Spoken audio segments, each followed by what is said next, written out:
Tata letak di Sekte Lu Yun telah tidak aktif setelah pohon willow berusia 1000 tahun itu mati, tetapi dia masih tidak dapat melihat atau bahkan hanya mendapatkan gambaran yang jelas tentangnya. Teks-teks sektenya, bagaimanapun, telah mencatat segala sesuatu tentangnya dengan sangat rinci. Begitu dia melihat pohon willow raksasa di halaman, pikiran muncul di benaknya untuk meniru tata letak misterius di dunia abadi. Dengan cetak biru dari ingatannya, dia segera mulai bekerja. Manor mungkin sudah dikelilingi oleh Frolicking Dragon Quintet, tapi Lu Yun bisa dengan mudah mengatur tata letak di dalam tata letak. Tata letak yang tidak diketahui sangat rumit untuk diletakkan. Bahkan dengan bantuan Feini, Lu Yun butuh 7 hari untuk menyelesaikannya. Gemuruh. Retak-retak-retak. Saat tata letak selesai, suara yang luar biasa terdengar melalui manor. Pohon raksasa yang tumbuh dari sisa willow tua secara spontan menjadi abu, begitu pula Frolicking Dragon Quintet dan formasi yang sesuai, Capsizing Dragon Quintet. Dampaknya telah menghancurkan manor lagi dan hanya menyisakan puing-puing di belakangnya. Gelong berjuang keluar dari reruntuhan dengan kepala di tangannya. Jika namanya tidak tertulis dalam Tome of Life and Death, dia mungkin akan terbunuh dalam penghancuran formasi besar. Apa-apa yang terjadi, tuanku? Dia menganga pada Lu Yun dengan ekspresi hilang. Gubernur melambaikan tangan meremehkan. Tidak, saya baru saja menguji formasi. Syukurlah dia mengirim Yutu dan yang lainnya ke Duskwater City untuk memperkuat pasukan Moyi, atau 99 tentara akan menemui ajal sebelum waktunya. Lu Yun mengeluarkan 36 kacang kedelai dan memanggil prajurit emas untuk membangun kembali istana. Mengapa itu terjadi? Dia mengerutkan kening. Karena tata letaknya berada di dalam tata letak lain. Tidak, bukan karena itu. Itu karena pohon willow tidak cukup kokoh. Pasti ada yang lebih kuat di suatu tempat di Provinsi Senja. Jangkauan utara Provinsi Senja. Raungan yang menghancurkan bumi merobek pegunungan Skanda. Setiap makhluk hidup membeku dan menahan napas. Bajingan. Gubernur Senja menghancurkan duplikatku. Mati, mati, mati. Aku ingin dia mati. Ada pohon willow raksasa yang menjulang setinggi puluhan ribu meter, kanopi daun ungu tua yang besar menutupi sinar matahari. Daunnya sangat halus, seperti batu giok yang dipahat, menggantung di cabang-cabang dengan warna yang sama. Wajah manusia yang sangat besar muncul di batang pohon dan dengan marah menggeram, burung guntur. Seekor burung raksasa, gelap seperti malam, mendarat di depan pohon willow. Burung guntur ada di sini. Pergi ke kota Senja dan bawakan aku kepala gubernur. Wajah manusia berangsur-angsur menjadi tenang dan suaranya yang bergema menggelegar di seluruh rentang Skanda. Dipahami. Petir menyambar melalui mata Thunderbird. Tunggu. Seekor kura-kura tua dengan susah payah merangkak keluar dari kolam. Itu sangat besar pada radius beberapa meter. Perjalanan waktu itu sendiri dapat ditemukan pada tanda-tanda pada cangkangnya. Penatua penyu, apakah ada yang salah? Willow memandang kura-kura dengan hormat. Itu adalah ide kura-kura untuk mengirim duplikat pohon willow ke kota Senja, sehingga pegunungan Skanda dapat mengganggu warisan penguasa kuno. Thunderbird itu kuat, tapi tidak cukup kuat untuk menyaingi zombie di bawah komando Gubernur Senja. Kura-kura tua itu berbicara perlahan sambil bergerak. Diketahui di seluruh Nephite Major bahwa kartu truf gubernur melawan Lu Clan adalah zombie yang kuat. Klan itu sekarang menjadi bahan lelucon di Nephite Major, tetapi insiden itu juga telah mendorong faksi-faksi di seluruh dunia abadi untuk melakukan brainstorming rencana untuk berurusan dengan Lu Yun. Meskipun gubernur muda itu sendiri tidak sekuat itu, kekuatan di bawah komandonya dapat mengubah struktur kekuasaan saat ini di provinsi dan mengancam berbagai klan dan faksi Nephite Major. Memperoleh warisan penguasa kuno dalam kompetisi Senja yang akan datang menjadi sangat penting. Thunderbird tidak akan bisa membunuh gubernur bahkan dengan segelnya dicabut, kata kura-kura tua.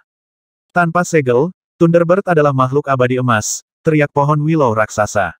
Itu bisa mengangkat segel dan membuat kerja gubernur dengan cepat sebelum menyegel sendiri lagi. Pembatasan provinsi seharusnya tidak masalah. Jika aku melihat semuanya dengan benar, zombie merah gelap yang diperintahkan gubernur adalah mayat darah. Kura-kura tua itu menghela nafas. Bahkan mayat darah terlemah adalah abadi misterius. Arcane abadi, lalu mengapa larangan di Dastum membiarkannya? Ekspresi wajah manusia raksasa itu berkedip tidak pasti. Zombie tidak hidup atau mati. Kura-kura tua menggelengkan kepalanya sedikit. Pembatasan apapun yang ada di makam itu hanya menargetkan makhluk hidup. Pohon willow tua itu marah. Itu pernah memerintah tertinggi di Provinsi Senja sebagai pihak ketiga yang independen. Bahkan Kaisar Surgawi Nephite Major telah menghormatinya dan diam-diam mengakui pengaruhnya sebagai penguasa lokal.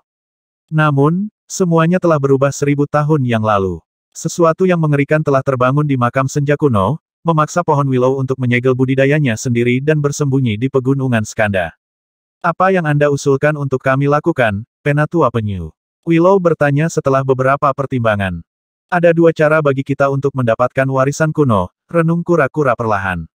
Pertama, kita bisa berteman dengan gubernur dan bekerja sama dengannya untuk mengungkap warisan bersama. Yang kedua adalah bahwa kita dari Skanda Ring dapat melempar topi kita ke atas ring untuk pemilihan gubernur dan mengalahkan semua orang, menempatkan kita sendiri di kursi itu. Keduanya tidak akan berhasil, pohon willow menolak dengan serius. Gubernur senja sekarang bekerja dengan klan King. Dengan ego klan itu, mereka tidak akan membiarkan orang lain menyentuh warisan itu. Adapun opsi kedua, hanya manusia yang diizinkan menjadi gubernur, yang tidak ada di antara kita. Melapor masuk. Seekor burung gagak terbang dari luar. Keabadian dari klan Lu meminta audiensi, Yang Mulia. Seseorang dari klan Lu masih berani menginjakan kaki di provinsi ini. Topeng tenang kura-kura tua itu retak. Larangan terhadap pembudidaya Lu telah dikeluarkan dengan segel senja dan dicetak ke dalam energi bawaan provinsi. Lu Yun akan merasakannya begitu seseorang melanggar larangan. Bukan pembudidaya dari klan Lu, tapi teman. Seorang pria berlapis emas dan seorang pria tua berjanggut melangkah ke pegunungan Skanda, mendekati pohon willow raksasa. Kebingungan melintasi wajah raksasa di batang pohon willow. Seorang pengusaha, pria berbaju emas itu tersenyum. Kaulah yang menemukan senjata rahasia gubernur dan menjual informasinya, kura-kura tua itu dengan tenang mengidentifikasi. Itu aku, pria itu tertawa terbahak-bahak. Saya di sini atas nama Lu Klan untuk mengusulkan aliansi dengan Skanda Ring. Rentang Skanda menyimpan anggota klan Lu. Sebuah suara menggelegar tiba-tiba terdengar, mengganggu percakapan mereka. Tidak akan ada belas kasihan untuk kejahatan ini. Palankes senja, kenapa mereka di sini? Pohon willow raksasa dan kura-kura tua merengut dengan keras. Oh, pria berbaju emas itu tersenyum. Apakah Das Lord, yang terkenal takut pada Das Palankes? Laut utara yang tak terbatas, di utara Nefrite Major. Gelombang tinggi demi gelombang tinggi menghantam karang hitam. Lagu yang manis dan mendayu-dayu berputar di sekitar ombak, mengiringi naik turunnya ombak yang terus-menerus. Itu datang dari seorang gadis muda menawan yang duduk di atas karang, mengayunkan betisnya yang terbuka mengikuti ombak dan suaranya. Tidak jauh darinya ada benteng yang menakjubkan, menjulang tinggi di tepi laut. Dindingnya yang berwarna laut dalam tampak terbuat dari besi, menahan kuat dan kokoh bahkan melawan gelombang terkuat. Formasi besar perlahan beredar di dalam benteng, menciptakan penghalang tak terlihat yang membentang di seluruh garis pantai. Tiba-tiba, seorang prajurit dengan kepala udang dan tubuh manusia muncul dari kedalaman Laut Pirus, dengan hati-hati memindai benteng dengan matanya yang terlalu besar. Benteng tepi laut kosong. Das Palankes yang berkekuatan sejuta telah pergi. Ketidakpercayaan terpancar dari mata si prajurit udang. Ini terjun ke laut dengan flip, meninggalkan percikan di permukaan air. Melapor masuk. Melapor ke Laksamana. Semua prajurit senja telah meninggalkan benteng tepi laut. Benar-benar kosong. Pernyataan prajurit itu menyebabkan kegemparan di Laut Utara. Kedalaman Laut Utara, di dalam parit yang sangat besar. Roh monster dengan kepala hiu dan tubuh manusia yang kekar duduk di atas singgasana karang. Dia menjadi tidak percaya ketika dia mendengar udang itu. Benteng tepi laut kosong. Dia menatap udang dengan mata hiu yang pucat pasi. Apakah Anda yakin? Bawahan ini yakin dengan apa yang saya lihat. Prajurit itu buru-buru menjawab. Benteng itu kosong bahkan dari spanduk senja. Selain itu, tidak ada jejak prajurit dalam radius 250 km. Udang itu adalah pengintai roh monster Laut Utara dan memiliki keterampilan pengintaian khusus. Melapor masuk. Masuklah monster menyerupai burung laut yang mendarat di depan Laksamana, gelembung udara besar di sekitarnya. Melaporkan kepada Laksamana, pengintai pedalaman mengatakan bahwa para prajurit yang ditempatkan di benteng tepi laut saat ini sedang menyerang pegunungan Skanda. Benteng tidak berdaya. Tolong beri perintah, Laksamana. Apa? Tentara senja menyerang pegunungan Skanda. Itu benar, Zhao Feng yang akan naik tahta. Zhao Changkong tidak akan bisa mengendalikan rentang Skanda. Laksamana menembak berdiri. Lapisan cahaya tebal mengelilingi tubuh raksasanya saat dia berubah menjadi hiu hitam setinggi 300 meter. Petugas. Kumpulkan pasukan dan serang benteng itu bersamaku. Dipahami. Badai berkumpul di atas Laut Utara. Dari hamparan lautan yang luas bermunculan panji-panji dan suara genderang perang. Monster yang tak terhitung jumlahnya menyerbu keluar dari air, berjalan di atas ombak untuk mendekati pantai. Awan petir menjulang dan dengan cepat berkumpul di atas benteng seperti pegunungan raksasa. Hahaha, benteng itu benar-benar kosong. Seekor hiu hitam raksasa membubung ke awan, sirip raksasanya mendorong tubuhnya di udara seperti sayap. Wujudnya melayang masuk dan keluar dari pandangan dengan awan. Anak-anak, ambil benteng dan hancurkan formasi besar. Raungan gemuruh bergema dari mulut hiu. Lautan spanduk berdesir saat paduan suara genderang perang yang menjawab mengancam akan mengguncang langit. Masa gelap roh monster laut bergegas keluar dari air dan menyerang benteng. Benteng tepi laut itu mampu mencekik laut utara karena formasi besar di dalamnya. Itu menciptakan penghalang raksasa yang menutupi seluruh garis pantai di dalam batas-batas provinsi, mencegah monster laut datang ke darat. Hanya dengan menerobos benteng dan menghancurkan formasi, monster laut bisa masuk ke daratan. Aku akan diam-diam membantai beberapa kota untuk memperbaiki bola asal, tapi sepertinya itu tidak perlu lagi.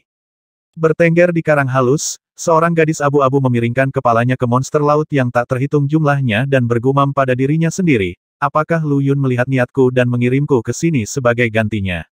Gadis itu mengumpulkan setetes darah di tangannya. Mengapa menyusahkan diri sendiri seperti ini? Provinsi Senja saat ini sangat miskin sehingga bahkan tidak bisa membangkitkan keabadian. Apa yang akan Anda lakukan setelah menginvasi provinsi? Makan kotoran. Dengan dorongan, banjir cahaya merah meledak dari tangannya. Hehe, Tuan Senja. Pohon willow raksasa mendengus mengejek pria berbaju sirah emas.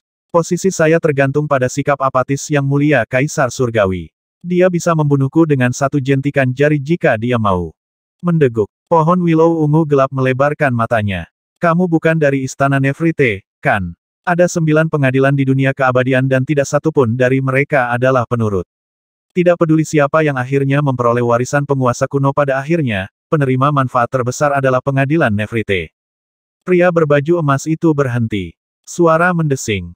Cabang-cabang ungu tua yang panjang dan tipis menyapu ke arahnya. Dengan mendengus, lelaki tua berjanggut itu maju selangkah.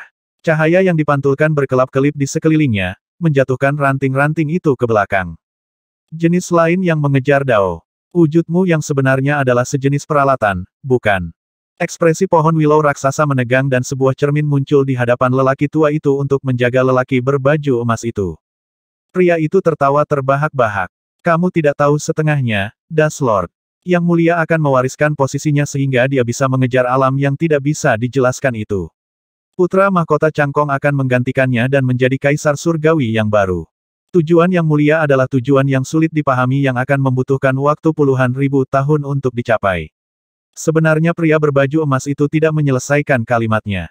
Faktanya, Kaisar Surgawi mungkin tersesat di alam itu dan tidak pernah muncul dari kultivasi pintu tertutup.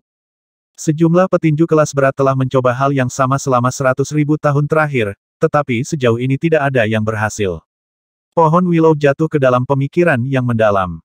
Anda telah membiarkan Kaisar Surgawi berjalan di sekitar Anda terlalu lama, Yang Mulia, kura-kura tua menyetujui.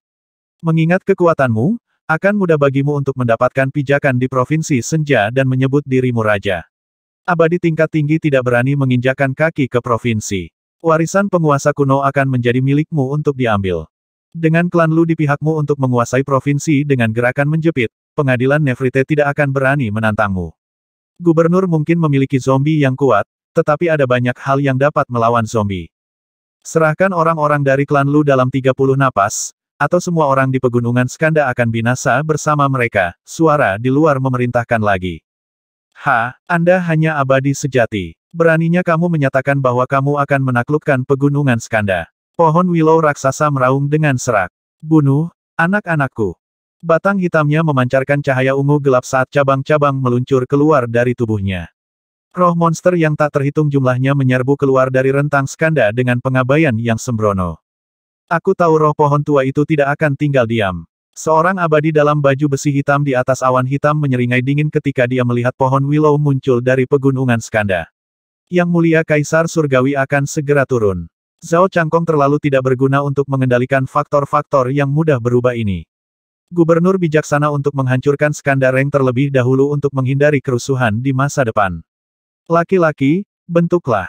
Detik berikutnya, jutaan tentara surgawi meraung serempak. Spanduk raksasa Das Palankes perlahan terbentang di udara saat cahaya hitam dipancarkan dari tubuh mereka, menciptakan formasi aneh. Pola ular dan kura-kura melingkari satu sama lain terbentuk di udara itu adalah kura-kura hitam, penjaga utara. Bam! Gambar kura-kura menghancurkan cabang willow yang tak terhitung jumlahnya dengan satu langkah. Skandar yang telah menyembunyikan pengkhianat Lu dan menyerang Das Palankes. Kejahatan mereka tidak akan diampuni. Bunuh tanpa belas kasihan. Abadi sejati melolong dan memanifestasikan pedang panjang hitam. Di mana dia mengarahkan bilahnya, begitulah sejuta tentara menyerbu. Formasi surgawi kura-kura hitam. Apakah kamu gila, Yuchi Hansing? Beraninya kau mengerahkan semua prajurit dari benteng tepi laut. Apakah kamu tidak khawatir monster laut akan memanfaatkan kesempatan ini untuk menyerang? Kura-kura tua itu menjerit ke langit yang tinggi. Das Palankes bertugas menjaga benteng tepi laut dan mencegah roh-roh jahat dari makam senja muncul. Tapi Yuchi Hansing, komandan Das Palankes, telah mengirim seluruh pasukan untuk menyerang Skandareng. Rentang Skanda sangat kuat, tetapi tidak bisa bertahan melawan 1 juta tentara. Bam! Cabang-cabang pohon willow hancur dalam sepersekian detik, dan pegunungan itu sendiri bahkan dihancurkan menjadi bubuk halus. Pembudidaya jenis lain yang tak terhitung jumlahnya menahan diri dan menundukkan kepala mereka di depan gambar kura-kura hitam yang dimanifestasikan oleh formasi surgawi. Pria berbaju emas dan pria tua berjanggut itu menatap dengan mulut ternganga. Apakah ini kekuatan sebenarnya dari pengadilan Nefrite? 1. Dunia ini menyatukan semua kultivator non-manusia menjadi kultivator lain. Tingkat kultivasi sejati roh willow tua adalah puncak abadi yang tak tertandingi. Itu akan memasuki tahap keabadian berikutnya jika bisa memetik buah dao. Meskipun telah menyegel kultivasinya ke puncak tingkat keabadian Agustus, membatasi kekuatannya, itu masih bisa membunuh dewa emas yang tak terhitung jumlahnya dalam sekejap mata. Yuchi Hansing, yang terkuat di antara Das Palankes, hanyalah seorang abadi sejati, dan jutaan prajurit surgawi hanyalah pembudidaya. Namun, formasi surgawi kura-kura hitam yang diciptakan oleh jutaan serangga tidak hanya menghancurkan cabang-cabang pohon willow, tetapi juga benar-benar menakuti monster yang tak terhitung jumlahnya di pegunungan Skanda. Pria berbaju zirah emas dan rekannya bertukar ekspresi kaget. Sepertinya 9 pengadilan memiliki kekuatan lebih dari yang kita harapkan, gumam pria berbaju emas itu. Ini akan memakan waktu untuk mengembalikan jenis kita ke kemuliaan. Istana gubernur yang direkonstruksi sekali lagi. Wow, jadi pertarungan sudah dimulai. Yuchi Hansing benar-benar bukan orang yang membuang waktu. Lu Yun berdiri di menara penangkap bulan dan mengarahkan pandangannya ke utara. Pertempuran epik sedang terjadi di sana antara Das Palankes dan para pembudidaya dari Skandareng. Dia telah merencanakan untuk berurusan dengan faksi sejak King Han mengingatkannya untuk berhati-hati. Lagi pula, bukan gayanya untuk menunggu sampai musuhnya menyerang. Das Palankes bukan hanya pasukan 1 juta pembudidaya, tetapi perwakilan dari kehendak Nefrite. Jika mereka bahkan tidak bisa berurusan dengan pegunungan Skanda, maka mereka seharusnya tidak diberi tugas untuk mempertahankan provinsi senja. Pemimpin mereka tampaknya adalah pohon willow raksasa. Jika saya memindahkannya ke sini, mungkin saya bisa meniru tata letak sekte saya. Rencana untuk membangun kembali sektenya tidak pernah jauh dari pikiran Lu Yun. Dalam beberapa hari terakhir, selain merekonstruksi manor dan berkultivasi, dia telah mengumpulkan informasi, menyalin teks-teks sektenya dari ingatan, dan menambahkan apa yang dia lihat sejak tiba di dunia ini. Ini adalah bagaimana ajaran sektenya diturunkan dan ditingkatkan. Teks mereka mencatat apa yang telah dilihat dan didengar oleh semua komandan perampok makam selama 1000 tahun terakhir. Lu Yun menyempurnakan entry seperti mayat darah, raja zombie, hantu abadi, dan Ninephilia Spectral Fostering. Dia juga menambahkan yang baru tentang zombie yang bisa mengubah orang menjadi zombie, cara menghadapi tas mayat hidup, dan entry lain seperti makam untuk orang hidup, peti mati, tata letak kematian tertentu, dan naga darah. Semua pengetahuan ini tak ternilai harganya. Apa yang paling berharga baginya bukanlah hal-hal materi seperti harta, senjata, atau pil, tetapi pengetahuan dan pengalaman. Ketika berbagai faksi Nefrite memperebutkan warisan penguasa kuno, mereka juga berjuang untuk pengetahuan, apakah mereka menyadarinya atau tidak. Apa yang diperoleh Lu Yun dari utusan samsaranya juga merupakan pengetahuan mereka. Hanya dengan pengetahuan dia dapat menciptakan harta yang disesuaikan untuk dirinya sendiri, dan hal-hal materi lainnya. Tuan, Gelong bergegas melewati pintu, mengganggu renungan Lu Yun. Tuan King Han ada di sini. Apa? Gubernur mengerjap, tidak mampu menguraikan apa yang baru saja didengarnya. Tuan King Han ada di sini. Ulang Gelong, tetapi ada sesuatu yang tidak biasa tentang nada suaranya. Yah, suruh dia masuk, tunggu, aku akan menjemputnya sendiri. Dengan kilatan energi pedang ungu, Lu Yun menghilang dari menara penangkap bulan. King Han, Hoa, kapan kamu mendapatkan makeover? Dia kagum pada pria tampan di depannya. Seperti biasa, King Han mengenakan jubah hitam dengan kipas lipat di tangannya, tetapi wajahnya telah mengalami transformasi. Kulitnya yang sebelumnya sehitam batu bara sekarang seputih batu giok dan tampak kenyal dan sehat. Bekas luka seperti kelabang yang merayap di wajahnya telah menghilang. Faktanya, seseorang harus buta untuk memanggilnya jelek sekarang. Ini adalah pria yang tampan dan jujur. Rapi dan tampan. Kenapa aku berpikir seperti itu tentang dia? Lu Yun merasa seperti sedang menggelepar. King Han tersenyum malu pada ekspresi menganga Lu Yun. Berkat harta yang Anda berikan kepada saya telah sembuh dari penyakit saya. Itu sebabnya penampilan saya pulih. Mata Lu Yun berbinar. Kamu baik-baik saja sekarang. Kebanyakan. Utusan kekaisaran berseri-seri. Seleksi ulang tinggal 4 bulan lagi, kata Lu Yun penasaran. Kenapa kamu di sini pagi-pagi sekali? King Han cemberut. Apa, Anda tidak ingin saya di sini? Hahaha omong kosong. Terima kasih kembali. Anda sangat disambut. Lu Yun tertawa terbahak-bahak dan memimpin King Han ke manor dengan lengan di bahunya. Fraksi di Nevrite Major dan di seluruh dunia telah mengetahui senjata rahasiamu, kata temannya, ekspresinya berubah serius. Saya khawatir banyak yang telah mengidentifikasi mayat-mayat darah itu. Ada banyak cara untuk menghadapinya. Sudah 100.000 tahun sejak perang besar dan munculnya makam untuk para dewa yang jatuh. Dunia telah berkembang setidaknya selama 70.000 tahun, jadi wajar saja jika orang mengumpulkan setidaknya beberapa pembelajaran dari penjarahan makam. Setelah kembali ke klan, King Han mengunjungi perpustakaan dan menemukan catatan tentang bangkai darah dan cara menanganinya. Itulah mengapa dia bergegas kembali ke Provinsi Senja untuk membantu Lu Yun. Jangan khawatir, jawab temannya sambil tersenyum. Aku hanya membiarkan 1 darah keluar. 9 Blood Cores adalah 1 kesatuan. Metode untuk mengeluarkan 1 bangkai darah tidak akan berhasil pada 9 dari mereka yang bertindak bersama. Lagi pula, dieksi masih dirahasiakan. Bagus. Senyum King Han jatuh. Lalu, aku datang untuk apa-apa? Tentu saja tidak. Aku sudah lama ingin minum denganmu, tapi tidak pernah punya kesempatan. Kami minum sampai matahari terbit. Lu Yun terkekeh. Ngomong-ngomong, apakah kamu melihat King Yu? King Han mengangkat bahu. Tidak. Saat itu tengah hari ketika King Han berikutnya terbangun. Dia merasakan sesuatu yang berat di dadanya, dan tubuhnya juga terasa berbeda. Dia berteriak ketika dia menyadari bahwa penyamaran batu bintang itu tidak berlaku, dan dia menjadi King Yu dalam tidurnya. Kepala Lu Yun dibantal di dadanya, tertidur lelap. King Yu dengan panik mengaktifkan batu bintang dan kembali menjadi King Han dengan kilatan cahaya perak mistis. Gedebuk. Wajahnya memanas, King Han menendang Lu Yun dari tempat tidur. Aku apa yang terjadi tadi malam? King Han dengan cepat menata kembali pakaiannya dan menghela nafas lega ketika dia menyadari bahwa dia masih mengenakan semuanya, meskipun kondisinya tidak terawat. Kamu sudah bangun. Lu Yun duduk di lantai, merasa pusing. Mereka tidak menggunakan energi inti mereka, atau seni apapun untuk menghilangkan alkohol dalam sistem mereka tadi malam, jadi mereka terbuang sia-sia. Tak satu pun dari mereka ingat persis apa yang telah terjadi. Sepertinya aku melihat King Yu tadi malam, gumam Lu Yun, menyentuh pipinya. Dia menciumku. Apakah itu mimpi? King Han membeku, wajahnya memanas ketika dia melihat bekas bibir samar di wajah Lu Yun. Ada sesuatu di wajahmu. Dia melompat dari tempat tidur dan menamparkan tanda itu dengan tangan. Apakah ada sesuatu di wajahku? Lu Yun masih sedikit pusing dan menatap King Han dengan bodoh sementara pemuda itu mengusap pipinya. Jangan bergerak. King Han mencoba lagi. Tanda itu agak memudar, tetapi tidak sepenuhnya, membuat wajah gadis yang menyamar itu menjadi merah menyala. Bentuk aslinya telah disamarkan oleh batu bintang dan dia tidak memakai lipstik apapun, jadi tanda itu pasti akibat darinya, mengisap wajah Lu Yun. Cupang?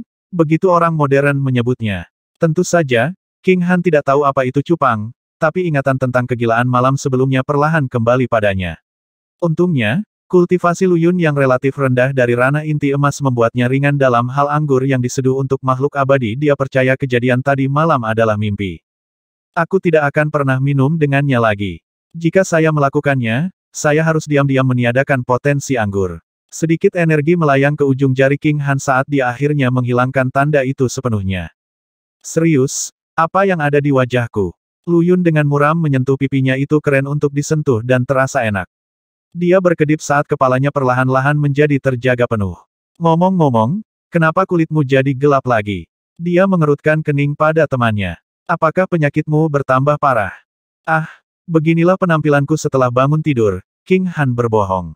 Aku akan baik-baik saja setelah beberapa saat, aku belum sepenuhnya pulih. Dia telah bermetamorfosis kembali ke bentuk laki-laki dengan batu bintang dan telah memilih penampilan lamanya dalam momen kebiasaan yang panik. Betulkah? Lu Yun memperhatikan wajah King Han dengan seksama, tidak yakin. Gedebuk. King Han menendang gubernur pergi lagi. Untuk apa seorang pria menatapku? Dia berdiri dan mengguncang pakaiannya, yang berbau alkohol. Atur kamar untukku, aku perlu mandi dan berganti pakaian. Lu Yun menopang dirinya dan dengan canggung menggosok pantatnya. Aula utama, kediaman gubernur. Melaporkan kepada Yang Mulia Gubernur, Pegunungan Skanda telah dihancurkan dan pohon willow dan berbagai jenis lainnya telah ditangani. Silakan ucapkan penilaian Anda. Yuchi Hansing melepas helm hitamnya, membiarkan rambut peraknya yang panjang mengalir turun ke pinggangnya seperti air terjun. Rambut perak membingkai fitur bersudut dingin, dan alis perak melengkung di atas mata perak. Dia adalah gambaran sempurna dari kecantikan musim dingin, tetapi baju besi hitam yang berat telah menutupi keanggunannya. Kamu seorang wanita. Lu Yun menatapnya dengan tidak percaya, kebingungan melintas di matanya. Provinsi Senja terletak di bagian utara Nefrite Major. Hukum surgawinya dipengaruhi oleh Laut Utara, yang ditentukan oleh air dan atribut yin. Itu sebabnya ada lebih banyak pembudidaya wanita di wilayah ini. Sebenarnya ada lebih banyak keseimbangan gender sekarang. Sebelum kerusuhan dari makam, gubernur dan penguasa kota semuanya adalah wanita. Kesamping, King Han menjelaskan sebelum menoleh ke Lu Yun dengan kaget. Kamu memerintahkan Das Palankes untuk menghancurkan rentang Skanda. Jadi itu sebabnya. Kesadaran muncul di Lu Yun. Tidak heran utusannya semua wanita. Mempertimbangkan lingkungan di Provinsi Senja, memang lebih mudah bagi pembudidaya wanita untuk maju di sini. Dibiarkan tidak dicentang, rentang Skanda hanya akan lebih merepotkan, lanjutnya. Aku lebih suka melenyapkan mereka sekarang daripada menunggu mereka berkumpul dan menyerangku. Benar, King Han setuju. Rentang Skanda telah menjangkiti Provinsi Senja untuk waktu yang lama. Gubernur sebelumnya ingin menanganinya, tetapi tidak berhasil. Seiring waktu, roh pohon willow dikenal sebagai Dewa Senja. Das Palankes mewakili Istana Nefrite, dan itu tidak bisa membiarkan benteng tepi laut tidak dijaga. Bahkan ketika roh-roh jahat dari makam Senja mengamuk, hanya sebuah kontingen kecil telah dialihkan untuk memadamkan kerusuhan, karena khawatir roh-roh monster Laut Utara akan merebut celah untuk menyerang. Lu Yun, bagaimanapun, memiliki dieksi. Dia cukup kuat untuk menahan roh monster di tempat Das Palankes. Apa yang tidak dia antisipasi adalah bahwa Raja Zombie tidak hanya akan mempertahankan benteng, dia juga akan membantai seluruh pasukan monster dalam tampilan kekerasan yang kejam. Dia malah mengirim tentara ke Skandareng, justru karena tentara mewakili Nefrite Major dan mereka benar-benar dapat dibenarkan untuk menindak pengkhianat. Itu adalah perintah yang tak seorang pun bisa mengkritik Lu Yun. Selama benteng tetap berdiri, bahkan para prajurit dapat dimaafkan karena meninggalkan pos mereka untuk sementara. Mari kita melakukan perjalanan ke pegunungan Skanda dan bertemu dengan roh pohon willow tua itu. Lu Yun bangkit. Dia ingin tahu tentang pegunungan ini. 5.000 tahun yang lalu, para gubernur senja semuanya misterius atau bahkan abadi yang tiada taranya. Ada apa dengan arwah willow yang telah membuat bingung para gubernur di hadapannya? Sebuah kapal benteng raksasa melaju ke utara Provinsi Senja, sangat berbeda dari kapal yang dibawa King Han sebelumnya. Perhiasannya saja sudah sangat mewah, membuatnya lebih terlihat seperti istana terbang. Formasi dan peralatan yang dipasang juga bermil-mil di depan yang ada di transportasi sebelumnya. Lu Yun bahkan melihat harta karun peringkat 9 berkelap-kelip di antara mereka. Dia bisa mengatakan dengan pasti bahwa jika King Hongchen menabrak kapal ini, satu-satunya yang hancur adalah kapalnya sendiri. Kapal itu milikmu, kata King Han tiba-tiba. Anda membutuhkan kendaraan sendiri sebagai kepala provinsi. Apa? Lu Yun tidak bisa mempercayai telinganya. Dia tidak begitu hijau sekarang sehingga dia tidak mengenali nilai dari kapal benteng ini. Itu jauh lebih berharga daripada harta karun peringkat 9. Faktanya, dia tidak akan bisa mendapatkan kapal seperti ini bahkan jika dia menjual seluruh provinsi. King Han telah memberinya pedang peringkat 9 tanpa alasan yang jelas, dan sekarang ini. Ini harga yang terlalu tinggi untuk dibayar, bahkan jika klan King menginginkannya sebagai sekutu. Sepupuku mengambil kapal ini dari orang lain, gumam King Han. Tidak ada biaya apapun bagi saya untuk memberikannya kepada Anda. Dia memasukkan sesuatu ke tangan Lu Yun, kunci roh ke kapal benteng. Memperbaikinya akan memberi Lu Yun kendali atas seluruh kapal. Tetapi, gubernur menatap King Han, rahangnya mengendur dan tidak bisa berkata-kata. Tapi apa? King Han mengedipkan matanya. Kulitnya kembali mulus tanpa cacat, dan bekas lukanya telah hilang. Sepupumu tidak akan memukuliku ketika dia mengetahui hal ini, kan? Lu Yun bertanya dengan senyum masam. Dia ingat betapa hanya dengan menyebut sepupu King Han telah menakuti Feng Li, Lu Yuanhou, dan Qi Shenghui, yang telah dimangsa oleh penjaga naga hitam. Pria itu harus memiliki semacam karakter. Kapal benteng itu jelas milik beberapa kerajaan besar, dan sepupu King Han baru saja mengambilnya. Dia tidak akan. King Han berjanji, memukul dadanya. Jika dia memukulmu, aku akan menghajarnya. Lu Yun menggosok dahinya, kehilangan kata-kata. Dengan kecepatannya yang luar biasa, kapal benteng mencapai pegunungan Skanda dalam waktu singkat. Ini adalah rentang Skanda. Lu Yun menoleh ke Yuchi Hansing yang diam karena terkejut. Menanggapi yang mulia, ini memang rentang Skanda. Dia memakai helmnya kembali, menutupi wajahnya dan menutupi suaranya. Saya menemukan sesuatu yang besar setiap kali saya menaiki kapal benteng. Lu Yun berbalik untuk mengamati barisan raksasa di depannya. Makam kepunahan Skanda, siksa 5 generasi dari garis keturunan sampai mati pada saat yang sama dan kubur mereka di makam yang sama, lalu tutup makam itu dengan pohon willow yang sunyi. Gabungan itu akan benar-benar menghancurkan garis keturunan. Apakah metode penguburan yang kejam seperti itu juga ada di dunia abadi? Melihat pembuluh darah naga dan memilih tata letak Feng Shui yang tepat saat mengubur orang mati dapat menjamin istirahat yang damai. Tetapi yang lebih penting, generasi mendatang akan dilindungi dan warisan keluarga dipertahankan. Demikian pula, seseorang dapat menghancurkan garis keturunan melalui metode penguburan tertentu dan Feng Shui. Lu Yun terus mengamati pegunungan Skanda yang diselimuti kabut dengan konsentrasi yang meningkat. Kamu mengatakan kepadaku bahwa makam kepunahan Skanda ini dapat mengakhiri garis keturunan. Kamu pasti bercanda. King Han menatap tajam ke wajah temannya, berharap gubernur hanya berbasa-basi. Sayangnya, dia hanya menemukan tatapan serius yang ditujukan pada kabut hitam di sekitar pegunungan. Gagasan tentang makam yang dapat merusak kekayaan klan terlalu mengejutkan untuk dipercaya. Dewa berjalan di dao untuk mencari kehidupan yang panjang, bahkan diperpanjang. Sangat normal bagi 5 generasi lebih dari satu keluarga untuk tinggal di rumah yang sama. Jika seseorang memiliki dendam hipotetis terhadap klan King, mereka hanya perlu menculik 5 anggota garis keturunan utama dan mendirikan kompleks makam seperti ini untuk dengan mudah menghancurkan klannya. Yuchi Hansing tetap diam, tetapi wajahnya mengungkapkan bahwa dia sama khawatirnya dengan prospek itu.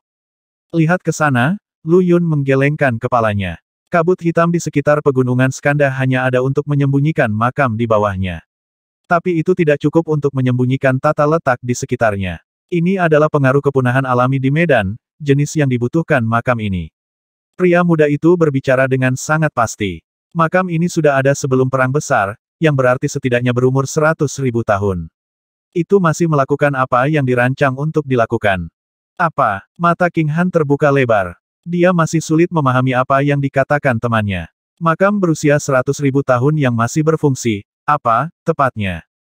Namun demikian, dia telah menyaksikan keterampilan Lu Yun dalam mengungkap formasi selama petualangan mereka sebelumnya di gundukan kuburan dan makam orang hidup. Terlepas dari kebingungannya saat ini, kepercayaan dirinya tetap pada temannya. Aku ingin tahu ras apa yang bertahan selama ini di bawah kekuasaan makam. Lu Yun menarik napas dengan heran. Saat ini, dunia abadi tidak memiliki pengetahuan tentang Feng Shui. Tidak mungkin makam seperti ini bisa dibangun sekarang. Jika makhluk abadi tahu Feng Shui sama sekali, tidak akan ada alasan mereka tersandung saat menjelajahi makam kuno. Mereka akan dengan cepat menyerbu setiap makam di dunia sejak lama. Ingatan keempat utusannya pasti juga tidak mengandung informasi apapun tentang Feng Shui. Apapun rasnya, peruntungannya pasti persisten. Tunggu, kabutnya terlihat menghilang dengan kecepatan glasial. Ketika semuanya hilang, tata letak kepunahan akan menghilang juga, mengubah makam kepunahan menjadi makam biasa. Itu juga berarti bahwa garis keturunan ras sepenuhnya padam. Ayo masuk dan lihat. Hati Lu Yun dipenuhi dengan keinginan. Dia praktis melompat turun dari kapal benteng, kedua gadis itu berada di belakang. Salah satu nenek moyang sektenya telah menggali makam Skanda sebelumnya, meskipun makam itu telah melakukan tugasnya dan mengakhiri garis keluarga Sap yang malang. Kabut hampir padat di dalam pegunungan. Hampir tidak mungkin untuk melihat jari seseorang, apakah dengan mata atau kesadaran.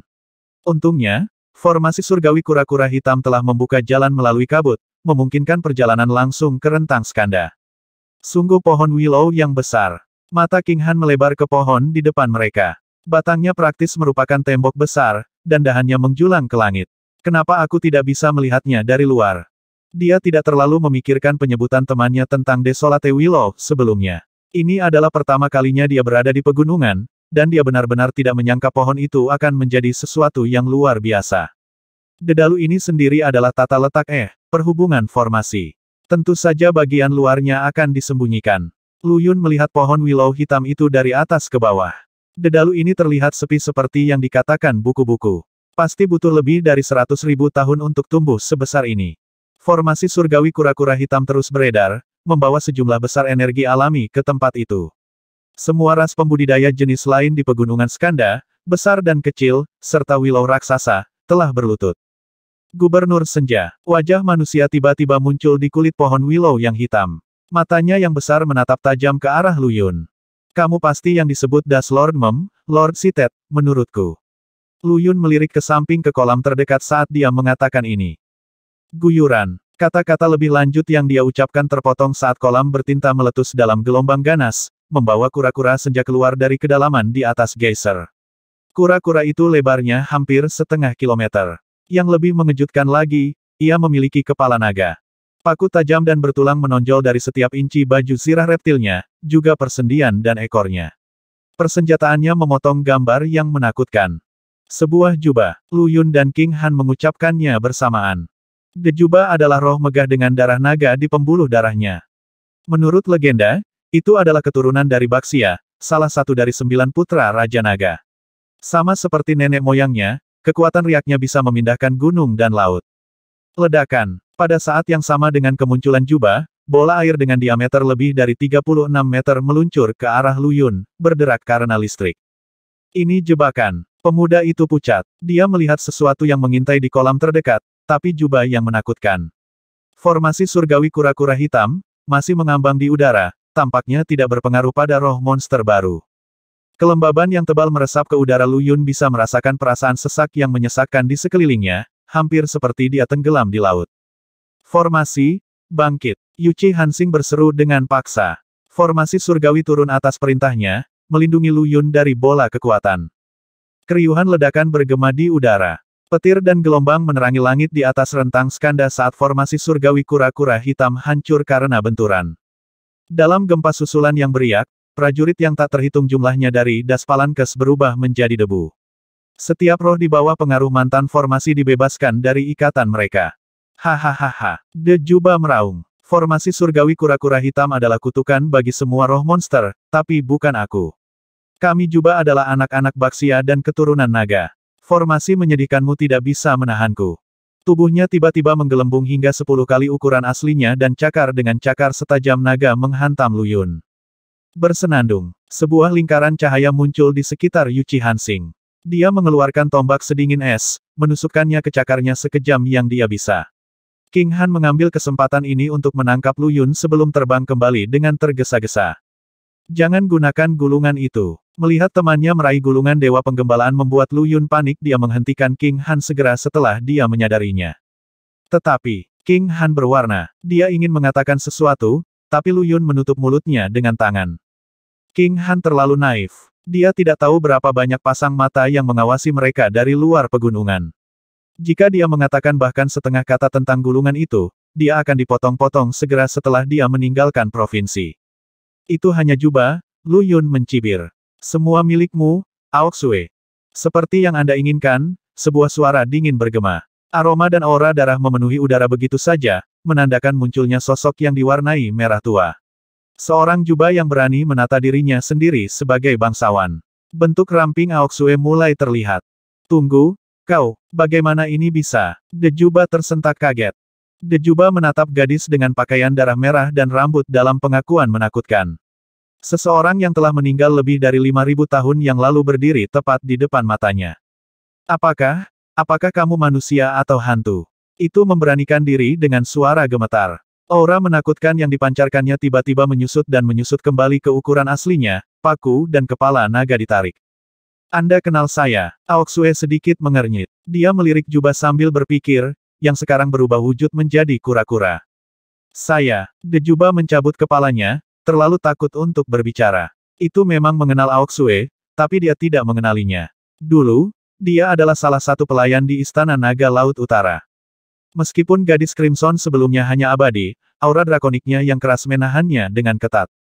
Terlebih lagi, Jubah bisa merasakan aura berbeda di bawah permukaan, aura yang jauh lebih dahsyat dan menyeramkan.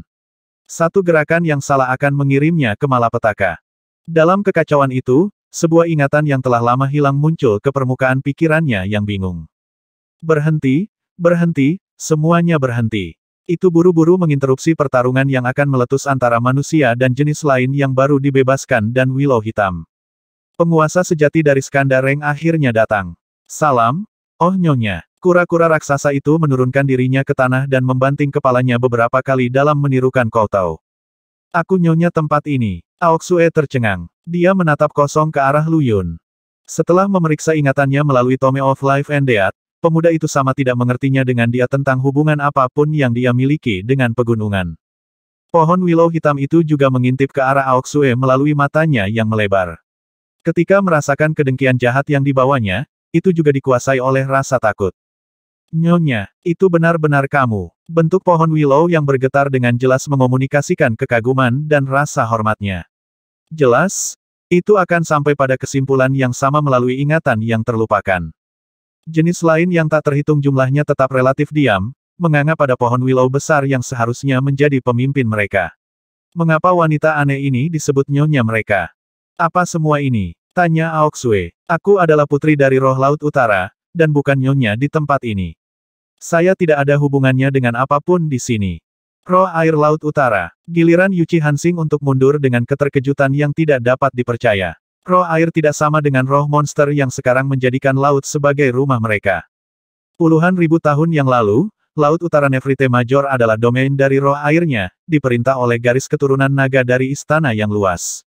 Meskipun mereka tidak tunduk pada pemerintahan istana Nefrite, ada kedamaian yang nyaman di antara kedua faksi. Sayangnya, 10.000 tahun yang lalu, salah satu dari 4 laut abadi yang bertetangga dengan Nefrite Major laut yang tak bermasalah telah menjadi gelisah. Naga-naga dari laut yang tidak bermasalah secara brutal dicabut, menyeret roh-roh air Laut Utara ke dalam konflik. Di tengah kekacauan, Istana Naga Laut Utara jatuh ke tangan roh monster. Sejak saat itu, roh-roh monster menguasai perairan utara Nefrite, menggunakannya sebagai batu loncatan untuk berperang melawan musuh besar berkali-kali. Sepengetahuan semua orang, barisan naga Laut Utara telah musnah bersama subjek roh air mereka ribuan tahun yang lalu. Namun di sini adalah salah satu putri. Tidak heran dia bisa menahan jubah. Darah naga gadis itu memaksa jubah sikap tunduk alami es untuk Dragonkin mulia muncul.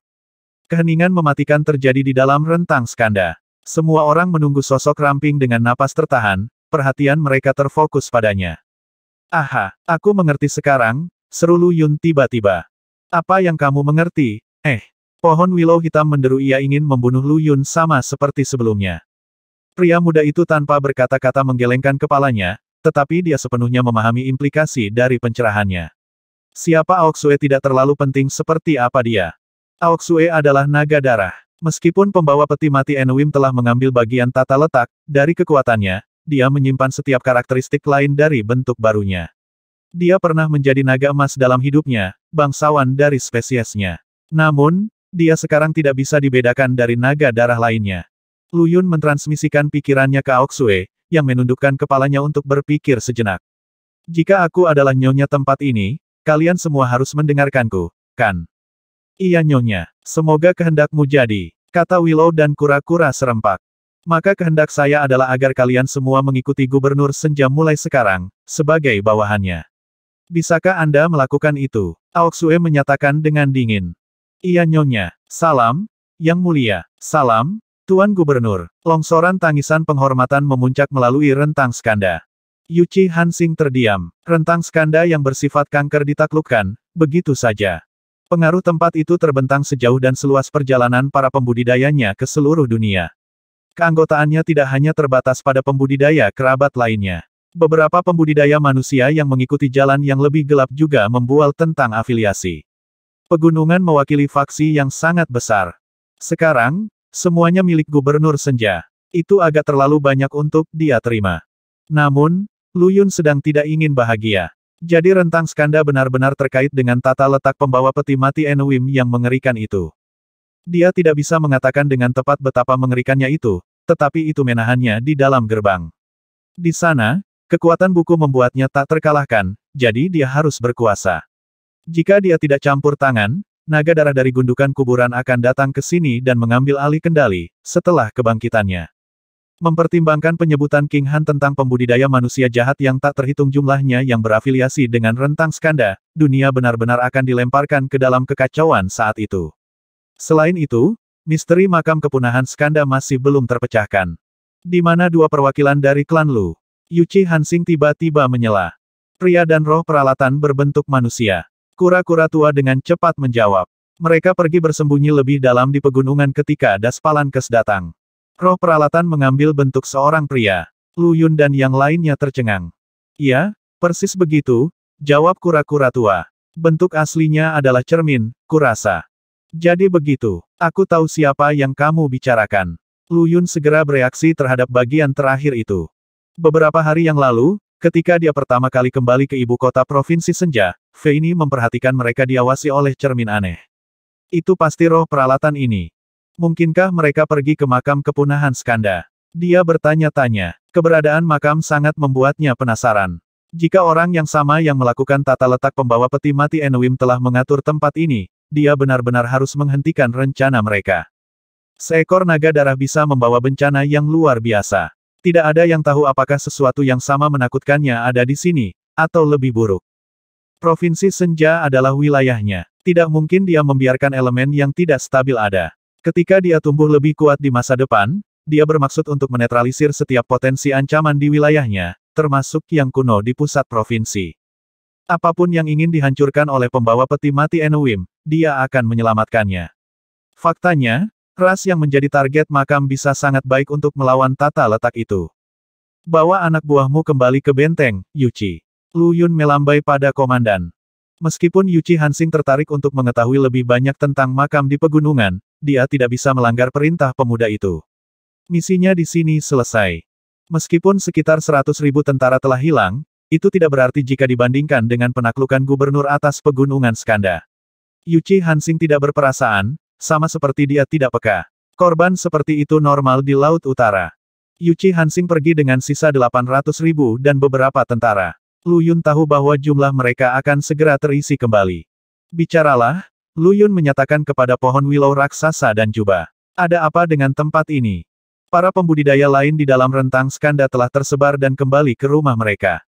Mereka disebut jenis lain karena mereka adalah makhluk hidup bukan manusia yang berjalan di jalur kultivasi, tetapi belum mewujudkan bentuk baru. Mereka bukan roh monster, tetapi para pembudidaya yang sedang dalam perjalanan untuk menjadi satu. Mereka memiliki kecerdasan manusia biasa, tidak seperti monster yang berpikiran sederhana. Tempat apa? Dejuba dan Willow bertukar pandangan bingung. Lu Yun mengerutkan kening. Maksudku makam kuno di situs ini. Ada makam di sini. Teriak Juba. Itu menggerakkan kepala raksasanya, mencoba menemukan jejak makam tersebut. Lu Yun memulai. Kamu tidak tahu. Dia mengira jenis lain dan pohon willow terpencil yang hidup pasti ditempatkan di sini untuk menjaga makam besar itu. Ah, itu benar. Jika saya tidak mengidentifikasi tata letak Feng Shui dan tahu ada pohon willow di sini, saya tidak akan menyimpulkan bahwa ada makam kepunahan skanda di situs tersebut. Mungkin tidak ada seorang pun di dunia ini yang dapat melihat sifat asli tempat ini. Roh Willow juga tidak tahu mengapa itu ada di sini. Baginya, itu hanyalah sebuah pohon yang diberkati dengan keberuntungan untuk tumbuh di sini dan menjadi seorang kultivator. Adapun Juba, itu melarikan diri ke pegunungan skanda setelah jatuhnya roh air Laut Utara. Di bawah perlindungan faksi, ia bertahan dan menjadi ahli strateginya. Tak satu pun dari keduanya tahu mengapa rentang skanda ada. Mari lihat, King Han, Aoxue. Lu Yun melambaikan tangan kepada kedua temannya dan berjalan lebih jauh ke dalam pegunungan skanda. Dejuba jatuh ke langkah di belakang mereka seperti penjaga pribadi mereka. Selain pembudidaya jenis lain, ada banyak bahaya lain di dalam rentang skanda racun, jebakan, makhluk berbisa, yang manapun dapat dengan mudah membunuh makhluk abadi. Tanpa bimbingan penduduk setempat, bahkan Lu Yun akan tersesat. Akhirnya, mereka berhenti setelah mengarungi rawa raksasa. Duduk di depan mereka adalah sebuah bukit besar sebelum naik tebing dengan ketinggian yang sama, mengingatkan pada bayangan batu nisan. Keduanya sudah masuk. Lu Yun mengerutkan kening, menatap ki makam yang baru saja tersebar dari puncak bukit. Awan ki baru saja mulai kehilangan bentuknya, dan sebagian masih ada di dalam makam. Itu memberitahunya bahwa kedua pria itu baru saja masuk. Di makam yang lama disegel, terutama yang kuno, energi dari kematian dan kegelapan yin akan bergabung untuk membentuk semacam ki makam yang akan menghilang begitu bertemu dengan makhluk hidup. Seorang perampok makam dapat menggunakannya untuk mengetahui apakah sebuah makam telah digali. Lu Yun sebelumnya telah bertemu dengan sekte abadi yang diagungkan di makam Yuying, namun makam ki tetap utuh karena orang-orang itu telah berada di makam selama berabad-abad. Mereka juga mempraktikkan metode khusus untuk menggabungkan keberadaan mereka dengan makam. Energi yang dia amati sebenarnya berasal dari sekte abadi yang diagungkan, dan bukan sisa-sisa Yuying. Ketika datang ke sekte khusus ini, Patriark House G telah menghilang setelah dirasuki oleh salah satu anggota mereka. Jika spekulasi Lu Yun benar, dia akan menemui pria itu setelah 4 bulan, pada hari pemilihan kembali gubernur. Kedua orang idiot itu masuk dengan teknik pengendalian tanah. Apakah mereka tidak khawatir bahwa mereka akan terkubur di bawahnya selamanya? Jejak ejekan melintas di wajah Lu Yun ketika dia melihat tanah yang tidak terganggu di sekitar makam. Ikuti instruksi saya dan gali lubang di sini, penyu tua. Terowongan pencuri adalah cara teraman dan paling praktis untuk memasuki makam, baik di bumi maupun di dunia abadi. Apakah benar-benar ada makam di sini? Dejuba tidak yakin. Meskipun bukit dan tebing adalah sesuatu, mereka tetap tidak terlihat seperti kuburan. Lakukan saja, kata Aoxue dengan cemberut. Potong omong kosong. Benar, Yang Juba bergegas keluar. Salah satu kakinya berubah menjadi cakar naga dan menggali tanah yang ditunjuk Lu Yun. Dalam selusin napas, itu telah menciptakan terowongan yang membentang beberapa ratus meter ke makam. Gelombang energi yin jahat menyembur keluar, menangkap jubah es cakar naga dan menggerogoti daging, hanya menyisakan kerangkanya. Apa ini? Jubah yang ketakutan itu buru-buru menarik cakarnya yang sekarang tinggal tulang. Energi yin yang begitu jahat. Jika saya terkena langsung, saya akan berubah menjadi abu bahkan sebelum saya dapat menggunakan api neraka saya. Ekspresi Lu Yun menjadi gelap. Makam kepunahan Skanda benar-benar sesuai dengan reputasinya sebagai metode pemakaman yang mengakhiri garis keturunan. Saya harus membiarkan orang lain menggali terowongan untuk saya di masa depan. Saya membutuhkan beberapa pekerja baru. Li Yukai bukan kandidat yang buruk. Gunung daging seorang pria muncul kembali di benak Gubernur Senja. Dengan Yuesen mengambil alih kendali tubuh si gemuk, pria itu adalah bakat alami dalam pekerjaan manual. Aku harus membawanya bersamaku saat berikutnya aku menjelajahi makam. Kebetulan, Yuesen juga akan dapat memasuki makam dengan aman jika mereka membawa serta Li Yukai. Vitalitasnya akan menyamarkan asal-usulnya sebagai hantu dari makam lain. Kalau tidak, itu adalah ide yang sangat buruk bagi hantu abadi untuk memasuki makam orang lain. Hal yang sama berlaku untuk zombie yang lahir di tempat lain. Ketika Lu Yun memanggil 9 mayat hidup di makam untuk melawan DXC, dia untuk sementara kehilangan akal sehatnya dan tidak pulih sampai dia kembali ke jurang. Itu selalu tabu untuk memiliki hantu atau zombie memasuki makam yang bukan milik mereka. Melakukannya berarti memicu perkelahian yang mengerikan, atau sesuatu yang lebih buruk. Makhluk undead sangat teritorial. Terakhir kali, Lu Yun hanya ingin tahu siapa yang akan menang dalam pertarungan antara mayat darah dan Raja Zombie, dan mengandalkan pengetahuannya bahwa Raja Zombie adalah hal yang paling kuat di makam untuk hidup. Makam kepunahan Skanda di depannya, di sisi lain, adalah entitas yang tidak dikenal. Mengatur bangkai darah dan hantu abadi di dalam kemungkinan besar akan menghasilkan dampak yang tidak terduga. Makam kepunahan Skanda dalam teks-teks sekte adalah makam yang mati dan tidak berguna. Meskipun tata letak Feng Shui dan mekanisme lainnya telah kehilangan fungsinya, seorang Grandmaster berbakat memulihkan Feng Shui dan merekam efek tata letak. Tanpa bisa memanggil mayat darah atau Yuesen, Lu Yun harus mengandalkan pengetahuannya sendiri untuk selamat dari makam. Begitu energi yin yang mengerikan telah hilang, Lu Yun mendekati terowongan bersama King Han dan Aoxue. Sebelum masuk, dia meletakkan piringan formasi di depan jubah dengan sangat serius. Ambil ini dan tunggu di luar. Lindungi itu tidak peduli apa yang terjadi. Dejuba mengangguk dan menempatkan dis pembentukan diri, menonton Lu Yun dan yang lainnya memasuki terowongan. Tuan Rentang Skanda, ejekan tiba-tiba merayap ke dalam ekspresi Juba. Roh Willow itulah yang bersumpah setia kepada Tuan itu, bukan aku. Tahun itu, roh air laut utara meninggalkan saya dan membiarkan saya membusuk. Aku tidak akan mengikutimu. Dejuba mengambil pembentukan dis yang keluar dan hancur dengan tamparan. Ia kemudian terhuyung-huyung di atas terowongan yang baru digali dan mengisinya kembali, meninggalkan batasan untuk membuatnya tetap tertutup. Makam kepunahan Skanda lebih menyeramkan daripada makam manapun yang pernah ditemui Lu Yun sejauh ini dalam karirnya. Rasa dingin, kegelapan, dan keputusasaan yang tak berujung membebani mereka, membuatnya sulit untuk bernapas. King Han memanggil api samar di ujung jarinya untuk menerangi sekitarnya. Ini bukan makam utama, kata Lu Yun sambil melihat sekeliling mereka melalui cahaya remang-remang. Makam kepunahan Skanda terdiri dari makam utama pusat, dan makam yang berdekatan di utara, selatan, timur, dan barat. Ini adalah makam kepunahan utara, tempat yang termuda dari 5 generasi dimakamkan.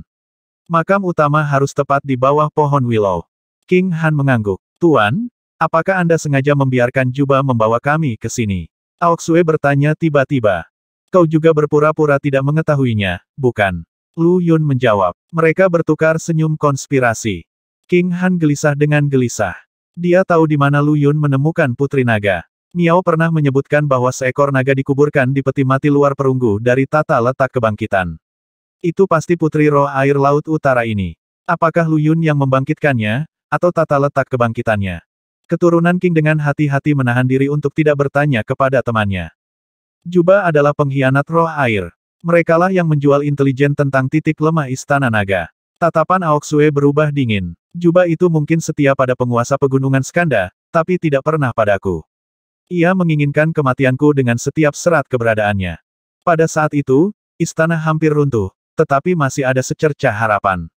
Pemuda drakonik bisa saja dikirim ke laut yang tidak bermasalah, sehingga memastikan kelangsungan hidup garis keturunan naga. Namun, para Juba menjual pembohong mereka untuk keuntungan dan kelangsungan hidup mereka sendiri. Pada akhirnya, roh monster telah menerobos masuk ke Istana Naga dan membantai semua klan naga. Roh monster brutal tidak peduli dengan sikap niat baik para Juba. Mereka merobek para pengkhianat sebagai renungan, hanya menyisakan beberapa yang selamat yang akhirnya melarikan diri dengan Aoksue. Mengetahui bahwa Juba telah mengkhianati naga, dia meninggalkan mereka. The Juba di Skanda Rentang adalah salah satu dari mereka. Kesadaran melanda King Han, dan dia bertanya tanpa ragu-ragu, apakah maksudmu kura-kura raksasa itu sengaja membawa kita ke sini? Ada 5 makam yang terhubung di sini. The Juba tidak bisa melihat makam, tetapi tahu di mana bahaya di pegunungan yang. Makam untuk makhluk abadi cenderung berada di tempat yang sangat berbahaya, dan makam kepunahan utara terletak di tempat yang paling berbahaya dari semuanya. The Juba tidak berani membunuh Aoksue itu sendiri. Satu-satunya pilihannya adalah membawa Aoksue dan teman-temannya ke bahaya dan menunggu makam untuk membunuh mereka. Betul sekali. Lu Yun mengangguk. Makam utara adalah makam berdekatan yang paling berbahaya.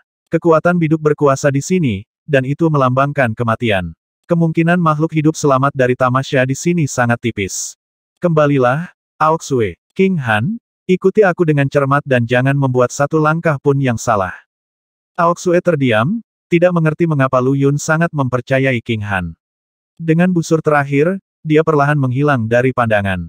King Han pura-pura tidak menyadarinya, tapi dia tahu jika bahaya datang, bahkan Yu Ying, Fei Ni, dan Dewa Sungai bisa muncul entah dari mana, apalagi Aoksue. Dia tetap dekat dengan Lu Yun saat mereka berjalan ke depan. Makam Desolate Utara tidak memiliki terowongan atau ruang tambahan, hanya ruang utama tunggal. Namun, itu sangat besar. Tempat masuk mereka lebih dari 5 km jauhnya dari pusat. Apakah kamu tidak khawatir aku akan membocorkan rahasiamu? King Han tiba-tiba bertanya. Gubernur Senja berhenti. Rahasia apa? Saya memeriksa catatan ketika saya kembali ke klan saya. King Han menggigit bibirnya dan melanjutkan setelah ragu-ragu, Tuan Kota yang meninggal di bawah Myriad Formation Summit 5.000 tahun yang lalu disebut Fei Ni. Cek, Lu Yun mengangkat bahu dan tidak menjawab. Kau terlalu percaya padaku. King Han membuat wajah. Sebagai perampok makam yang berpengalaman, perampokan makam bukanlah satu-satunya keahlian Lu Yun. Dia telah bertemu banyak orang dalam pekerjaannya, dan dapat dengan mudah mengetahui karakter seseorang. Kalau tidak, dia sudah lama dieksploitasi sampai mati oleh pedagang barang antik berhati gelap. King Han telah mempertaruhkan nyawanya berkali-kali untuk menyelamatkan Lu Yun. Tidak ada alasan baginya untuk tidak mempercayai pemuda itu. Jika suatu hari Anda menyadari bahwa saya telah berbohong kepada Anda, apakah Anda akan marah kepada saya? King Han bertanya. Apa yang kau sembunyikan dariku? Lu Yun berhenti dan berbalik, menatap temannya dengan serius. Kamu pasti menyembunyikan sesuatu dengan pertanyaan seperti itu. Saya, gadis yang menyamar itu menatap kosong ke belakang, kehilangan kata-kata. Kamu belum sepenuhnya pulih, kan? Berapa lama waktumu? Mata Lu Yun tiba-tiba bersinar dengan cahaya hitam. Ada konsentrasi kematian yang kental di tubuh King Han, beredar dan menggerogoti vitalitasnya. Jika tidak ada kekuatan yang melawan energi kematian, keturunan King sudah lama mati. Ini adalah pertama kalinya Lu Yun menggunakan Spectral Eye pada temannya. King Han menundukkan kepalanya. Saya tidak tahu. Sepupu saya mengatakan bahwa saya memiliki paling banyak 2 tahun lagi untuk hidup, dan 3 hingga 5 tahun jika saya memiliki potret kekosongan. Bukankah kamu sudah memiliki potret kekosongan? Lu Yun mengerutkan kening, tapi tiba-tiba teringat sesuatu. Apakah kamu menggunakan seni terlarang untuk memanggil King Yu saat itu? Anda mengorbankan umur Anda, bukan? Ketika King Yu muncul di gundukan pemakaman dan menyapu mayat-mayat hidup raksasa itu, King Han berada di ambang kematian. Di bawah bimbingan Miao, Lu Yun telah menyelamatkannya dengan menggabungkan ketiga lukisan itu. Namun, kekuatan gembala Dewa Penggembalaan bukanlah sumber kehidupan yang sebenarnya. Harta itu mungkin telah memperpanjang hidupnya, tetapi King Han masih ditakdirkan untuk mati. Jika saya mengambil kendali penuh atas Tome of Life and Death dan menuliskan namanya, Lu Yun menghitung dengan tenang, saya bisa memberinya keabadian. King Han diam-diam mengangguk. Sepupumu memberitahumu bagaimana kamu bisa hidup lebih lama, bukan? Lu Yun bertanya, mengingat wajah temannya. Aku lebih baik mati daripada menggunakan metode itu. King Han tersenyum tidak peduli. Kita semua memiliki takdir kita masing-masing. Kematian tidak bisa dihindari untuk semua orang, satu-satunya perbedaan adalah kapan. Lu Yun menatapnya tanpa berkata-kata. Baik, keturunan King menghela nafas dengan pasrah. Sebuah bola asal yang dimurnikan dari darah 100 juta makhluk dapat memberi saya 10 tahun lagi, tetapi saya lebih baik mati daripada mengorbankan banyak nyawa hanya untuk hidup sedikit lebih lama. Dia cukup serius. Sepupuku akan membantai desa roh monster untuk memperpanjang hidupku, tetapi jika dia berani melakukan itu, aku akan bunuh diri tepat di depannya. Spere asal, Lu Yun berpikir keras. Baiklah, mari kita tidak membahas itu. Senyum cerah tersungging di bibir King Han. Setidaknya aku masih hidup untuk saat ini. Lu Yun menghela nafas dan melepaskan topik pembicaraan. Pasti ada cara bagi Tome of Life and Death untuk memanipulasi kematian. Aku terlalu lemah sekarang untuk memiliki seni kematian itu. Tekad melintas di matanya. Makam utara gelap gulita tanpa sumber cahaya. Semakin jauh Lu Yun dan King Han masuk, semakin tebal atmosfer pembunuhan itu tumbuh. Lapisan tipis merinding menutupi kulit mereka saat tekanan pada mereka semakin berat. Jangan bergerak. Gubernur Senja buru-buru memprotes ketika dia melihat cahaya putih memancar dari King Han temannya sedang bersiap untuk menggunakan gulungan Dewa Penggembalaan lagi. Apa yang salah? King Han diam-diam bertanya. Tidak ada orang lain di sini kali ini. Formasi biduk tidak boleh diserang oleh kekuatan luar, atau kekuatan penuhnya akan dilepaskan dan menyapu setiap sudut dalam tata letak. Tidak ada titik buta di sini, kata Lu Yun dengan serius. Gulunganmu kuat, tetapi itu tidak bisa melawan kekuatan 7 bintang. King Han memucat. Mulai sekarang, kamu harus mengikuti instruksiku, Lu Yun menekankan. Jika saya memberitahu Anda untuk tidak melakukan sesuatu, jangan lakukan itu. Padamkan api di ujung jarimu dan letakkan tangan kananmu di bahuku untuk mengikutiku. Baik, King Han melakukan apa yang dikatakan Lu Yun. Kalau saja Mo Yi ada di sini. Dia tahu formasi biduk seperti punggung tangannya. Meskipun formasi ini tidak sama dengan yang ada di manornya, ada lebih banyak persamaan daripada perbedaan. Jika Mo Yi ada di sini, dia akan dengan mudah menghancurkan formasi, mengakibatkan tata letaknya juga menghilang. Lu Yun bisa melihat melalui tata letak dan menghindari jebakan fatal, tapi dia tidak cukup kuat untuk mengungkapnya. Tata letak ini bukan salah satu dari bumi, tetapi dari langit dan bintang-bintang yang tak terhitung jumlahnya. Jika pengetahuannya tentang Feng Shui tidak meluas ke bintang-bintang, dia akan berada dalam kegelapan juga. Ada harta karun yang tersembunyi di makam ini yang bisa menyalurkan kekuatan biduk untuk membuat tata letaknya. Tapi harta itu bukan bagian dari tata letak, jadi dia tidak bisa melihat di mana itu. Di mana harta kosmik? Lu Yun memejamkan mata dan memperluas kesadarannya untuk menargetkan energi kosmik, mencoba melacaknya ke sumbernya. King Han berhenti. Harta karun kosmik. Benar, jawab gubernur. Harta karun kosmik adalah kunci tata letak ini. Jika kita menemukannya, kita bisa melanggar pengaturan ini. Apakah kamu ingat harta yang kamu ambil dari Li Xing? King Han mengingatkannya. Surga tahu di mana King Hongchen menemukannya, tetapi bahkan dapat mengekspos item di atas peringkat ke-9. Lu Yun berhenti. Oh, dia ingat sekarang. Kembali di gundukan pemakaman di bawah Myriad Formation Summit, Liu Kei yang dikendalikan USN telah menyerang Li Xing dengan Seal of Mountains and Rivers miliknya. Namun, Li Xing telah menjatuhkan harta karun lemak itu dengan koin aneh. Dengan flip pergelangan tangan, koin seukuran telapak tangan dengan sepasang sayap kecil muncul di tangan Lu Yun, bersinar samar emas. Koin harta karun. Ini dia. Mata King Han berbinar. Itu tidak hanya bisa merobohkan harta lainnya, tetapi juga mencari harta karun. Apakah kamu belum menyempurnakannya? Ekspresi canggung Lu Yun sudah cukup menjawab. Aku belum. Dia tersenyum kecut. Dia sebenarnya tidak menyentuh item itu sama sekali. Jika King Han tidak mengingatkannya, dia akan melupakan semuanya. Perbaiki sekarang, kata King Han. Aku akan berjaga-jaga. Oke, Lu Yun menerima tawaran itu dan duduk bersila untuk memperbaiki harta karun itu dengan metode penjinakan. Li Xing jelas adalah anak buah King Hongchen. King Han tidak menonjolkan diri ketika dia menuju ke Myriad Formation Summit, jadi tidak seorang pun kecuali segelintir pengikut yang bisa menemukannya. King Hongchen lah yang mengarahkan Li Xing ke kapal benteng King Han.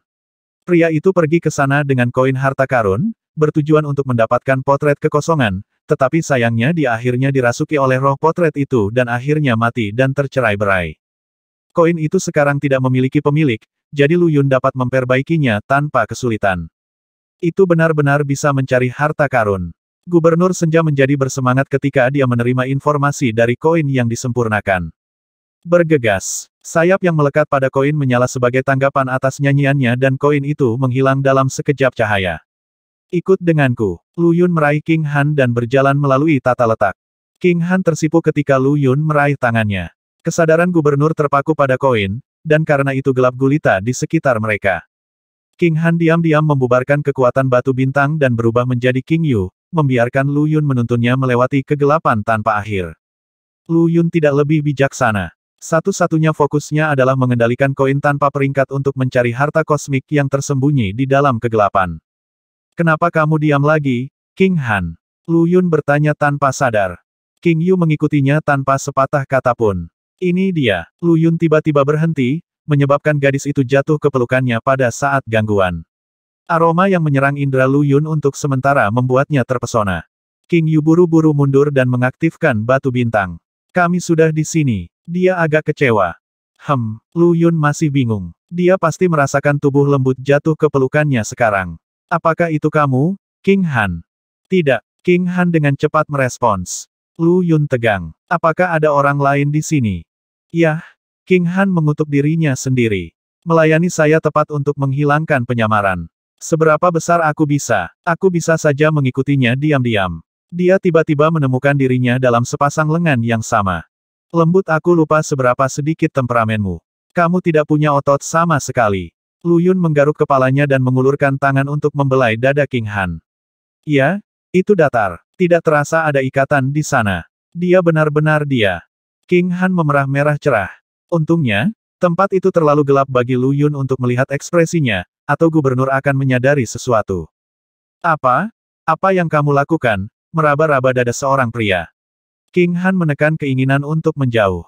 Rahang mengeras, dia membentak sesuatu yang akan dia sesali untuk waktu yang lama. Kamu tidak jatuh cinta padaku, kan? Apa? Kembalinya King Han yang tak terduga membuat Lu Yun terdiam. Dia buru-buru menyambar tangannya dari dada temannya. Aku belum, semburnya. Betulkah? Desak King Han. Aku, gubernur kehilangan kata-kata. Atau apakah kamu berharap aku berubah menjadi seorang wanita sehingga kamu bisa jatuh cinta padaku? King Han mengedipkan bulu matanya, nadanya dengan jelas memancarkan kamu benar-benar mesum. Tidak, Lu Yun benar-benar terkejut dengan garis pertanyaannya. Dia tidak menyangka sentimen yang menggetarkan hati seperti itu akan keluar dari pemuda yang biasanya pemarah dan terkadang sinis. Lalu kenapa kau terus menyentuh dadaku? Keturunan King memelototinya. Kamu menyentuhku kembali di gundukan pemakaman Myriad Formation Summit juga. Yah, Lu Yun membusungkan dadanya sendiri dan meletakkan tangannya di dada King Han. Lagi pula tidak ada yang perlu disentuh. Kami berdua laki-laki. Apa itu tepukan kecil di dada di antara teman-teman? King Han membeku dan secara refleks berbalik untuk menghindari tangan itu. Kami berdua laki-laki. Apa yang Anda takutkan? Lu Yun tidak bisa menahan keinginan untuk maju selangkah lagi dan meletakkan tangannya di bahu temannya. Untuk berurusan dengan seseorang seperti King Han, seseorang harus lebih tangguh darinya dan mengambil inisiatif, atau utusan muda itu akan terlalu mementingkan dirinya sendiri. King Han sekarat di dalam dan tidak tahu apa yang dipikirkan Lu Yun. Cukup main-main. Benar-benar ada seorang wanita di pelukanku sekarang, dan itu bukan ilusi. Lu Yun menjadi serius. Saya khawatir ada sesuatu yang tidak saya ketahui di sini. Makam kepunahan Skanda terlalu berbahaya, mendorong setiap langkah untuk diambil dengan sangat hati-hati dan waspada, meskipun mereka belum menemui bahaya khusus sampai sekarang. Wajahnya memerah, King Han menggigit bibirnya dan diam, khawatir Lu Yun akan menyadari sesuatu. Jika gadis yang menyamar adalah orang normal, jika dia bisa hidup selama kultivator biasa, dia pasti akan mengatakan yang sebenarnya kepada Lu Yun. Tapi sekarang dia bisa mati kapan saja, dia tidak bisa begitu egois. Gulungan Dewa Penggembala telah menyelesaikan apa yang paling ditakuti oleh klan King, tetapi dia memiliki lebih banyak kekhawatiran sekarang.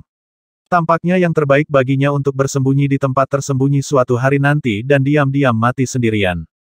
Apakah kamu menemukan harta karun itu? Dia buru-buru mengganti topik pembicaraan. Ya, itu di atas kita. Nada bicara Lu Yun sedikit keras. Dia masih memikirkan wanita yang menabraknya. King Han mendongak dan melihat titik cahaya keemasan seukuran kacang polong melayang sekitar 300 meter di atas mereka.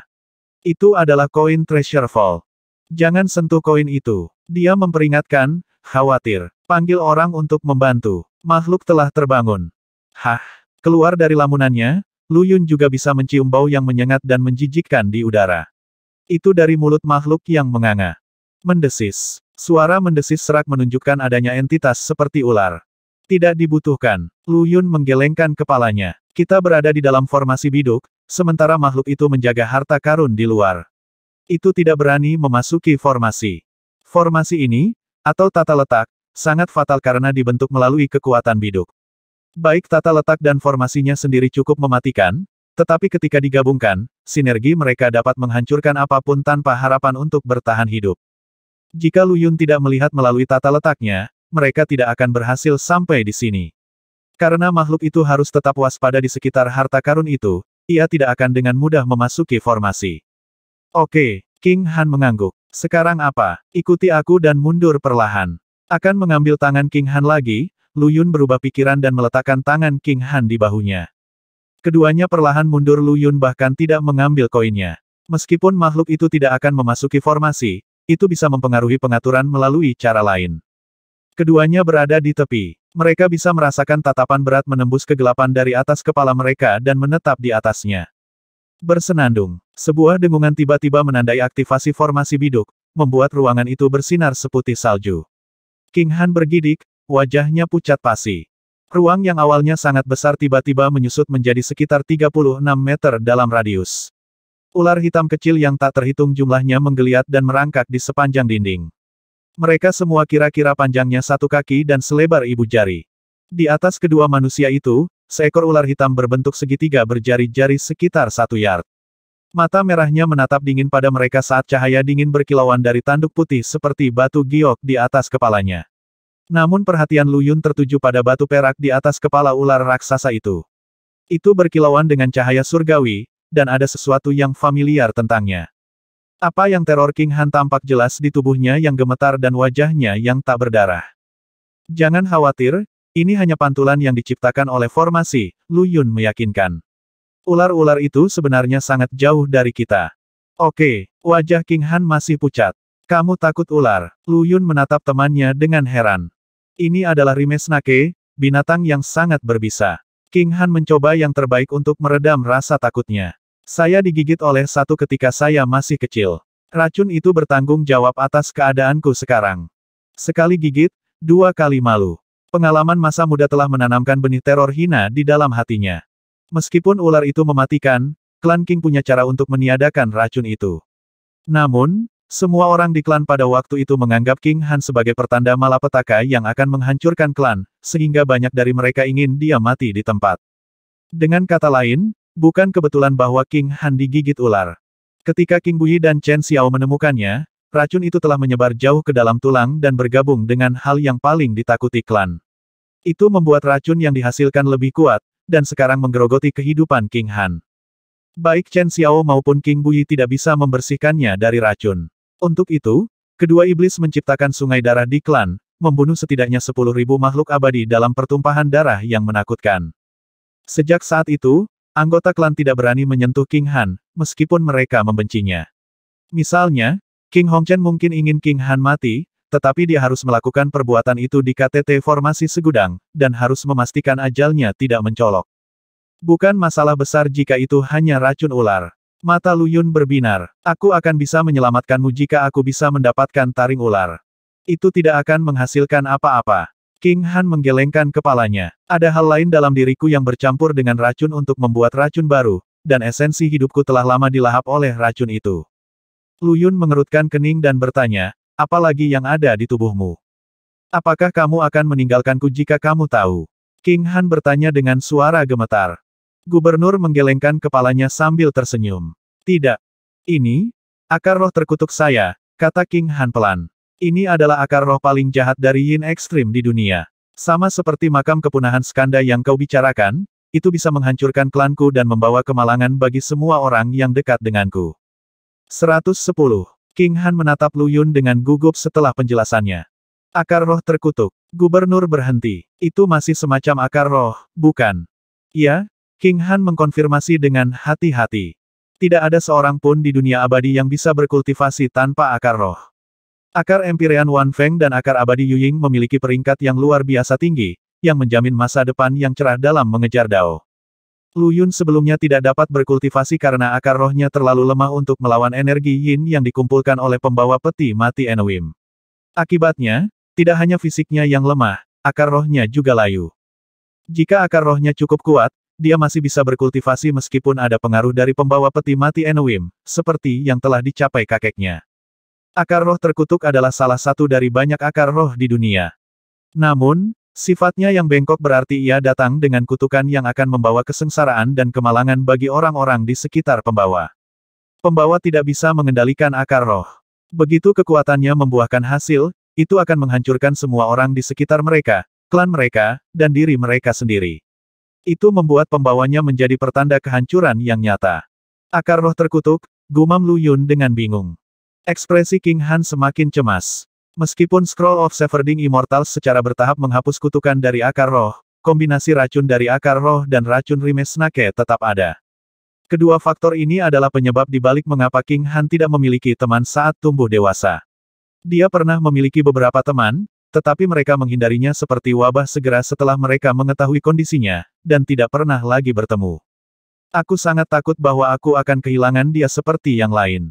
Jika ini tentang racun yang diciptakan oleh campuran akar rohmu dan racun ular beludak, maka kita mungkin bisa membuat penawarnya jika aku mengeluarkan taring Raja Ular. Lu Yun menatap kepala ular raksasa di atas mereka. Itu lebih dari Rimes Nake biasa, itu adalah Raja Rimes Nake. Dia menemukan pengetahuan tentang ular-ular ini dalam ingatan Aoksue. Monster berbisa sangat langka, dan racun mereka cukup kuat untuk membunuh bahkan makhluk abadi emas. King Han pasti selamat karena harta yang kuat yang melawan racun pada saat itu.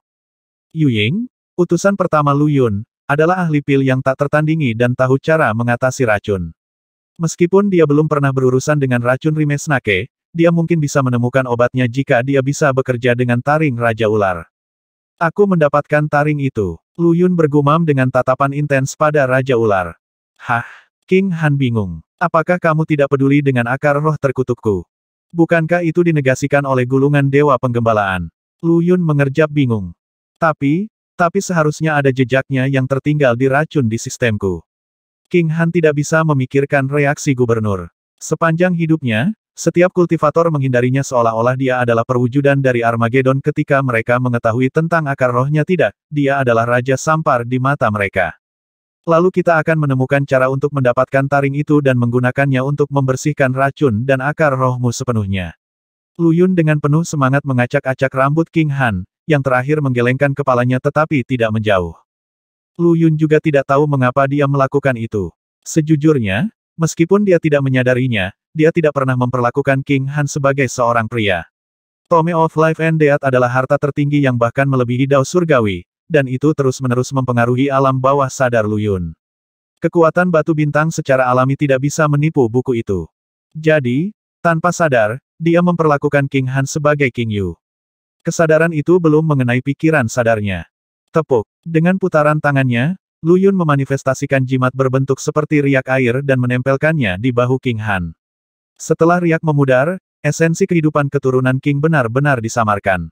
Jimat itu adalah ciptaan Xuanxi, dan bagian dari perlengkapan darurat yang dikumpulkan Lu Yun setelah petualangannya di gundukan kuburan besar. Dia memiliki pil Yuying, cakram formasi Fei Ni, dan jimat Xuanxi. Yang dia gunakan di King Han akan menyembunyikan pemuda itu dari makhluk undead di kuburan, yang menemukan makhluk hidup dengan mengendus esensi kehidupan yang memancar dari mereka. Tetap di sini, Lu Yun menyatakan dengan sungguh-sungguh. Aku akan naik dan melihat-lihat. Tapi King Han terputus sebelum menyatakan dia akan mengikuti. Lindungi dia, Fei Ni, Lu Yun tiba-tiba berkata dengan nada diam. Jangan biarkan dia mengikutiku. Gelombang riak hitam bergelombang di udara saat Fei Ni muncul di samping King Han. Keturunan King tersenyum kecut. Lu Yun telah melihatnya, tentu saja dia berencana untuk mengikuti gubernur. Baginya, Lu Yun hanyalah seorang pembudidaya inti emas, meskipun banyak trik di lengan bajunya. Dia bukan tandingan Raja Rimes Nake yang menakutkan, sedangkan King Han adalah seorang kultivator roh yang halus. Dia setidaknya bisa melindungi Lu Yun dengan gulungan dewa penggembalaan dan batu bintang. Namun, dia tidak bisa melakukan itu jika Fei Ni terus mengawasinya. Suara mendesing. Api hitam menyembur keluar dari tubuh Lu Yun untuk menyembunyikan vitalitasnya. Violet Grave berubah menjadi kilatan cahaya ungu, mengangkat Lu Yun ke langit dan mengirimnya keluar dari tata letak melalui celah-celahnya. Raja Ular tampak dekat, tetapi sebenarnya lebih dari 300 meter jauhnya. Ular itu mendesis dengan ganas, matanya dipenuhi dengan kebingungan. Itu adalah kultivator jenis lain yang telah mengembangkan kesadarannya sendiri. Struktur mata ular yang unik memungkinkan mereka untuk menemukan musuh melalui pencitraan termal, serta vitalitas yang terpancar dari tubuh mereka. Dengan mata dan kesadarannya, ia merasakan dua makhluk hidup yang sangat kecil dalam formasi yang mengganggu tidurnya, tetapi mereka sekarang menghilang, hanya menyisakan bola api aneh yang datang ke arahnya. Desisan kuat keluar dari mulutnya. Ular-ular yang merayap di sepanjang dinding kamar itu menembak Lu Yun dalam garis-garis cahaya hitam. Bersenandung, Lu Yun membuat segel tangan saat mengendarai pedang. Seekor naga bayangan muncul di belakangnya dan 17 pedang cahaya ungu terbang keluar darinya dan melancarkan serangan ke segala arah. 19 naga pedang cerulean. Itu adalah seni pedang yang sangat kuat yang tidak akan terhentikan jika dia bisa mewujudkan semua 19 pedang. Gedebuk, gedebuk, gedebuk. 17 pedang ungu melengkung di udara, mengiris ular yang tak terhitung jumlahnya. Sisa-sisa mereka dan darah hijau tua menghujani dari udara. Fei Ni membuat gerakan tangan untuk menjauhkan daging dan darah dari mereka dengan cahaya redup.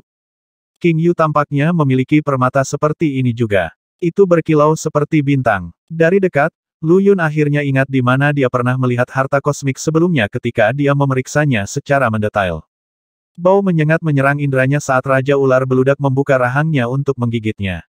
Lu Yun bahkan bisa melihat taring dingin di mulut ular itu. Tidak, itu bukan taring yang sebenarnya. Taring racun yang sebenarnya adalah tanduk di kepalanya. Pikiran yang tak terhitung melintas di benaknya dalam rentang napas. Matanya akhirnya tertuju pada tanduk yang ada dalam jangkauannya. Astaga, berpikir adalah bertindak, Lu Yun menghilang dalam sekejap. Retakan, Raja Ular tanpa ampun menggigit apapun, menjentikkan taringnya bersama-sama dengan suara logam. Lu Yun selanjutnya muncul di atas kepala ular itu. Mengguncang api nerakanya, Violet Grave menjadi kokoh dan menebas tanduk seperti batu giok.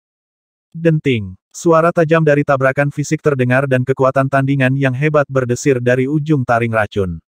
Rasa sakit meledak dari tangan Lu Yun sebagai dampak yang luar biasa mematikan lengannya. Kepala ular besar dan tanduk tunggalnya seperti gunung besi gelap. Pedang peringkat ke-9-nya tidak bisa mengguncangnya sama sekali. Mundur, serunya ketika mata merah ular itu terlihat lagi. Kilatan cahaya biru menandai kepergiannya. Dia menggunakan jimat teleportasi jarak pendek buatan Xuanxi, yang memungkinkan dia untuk bergerak kemana saja dalam jarak 90 meter.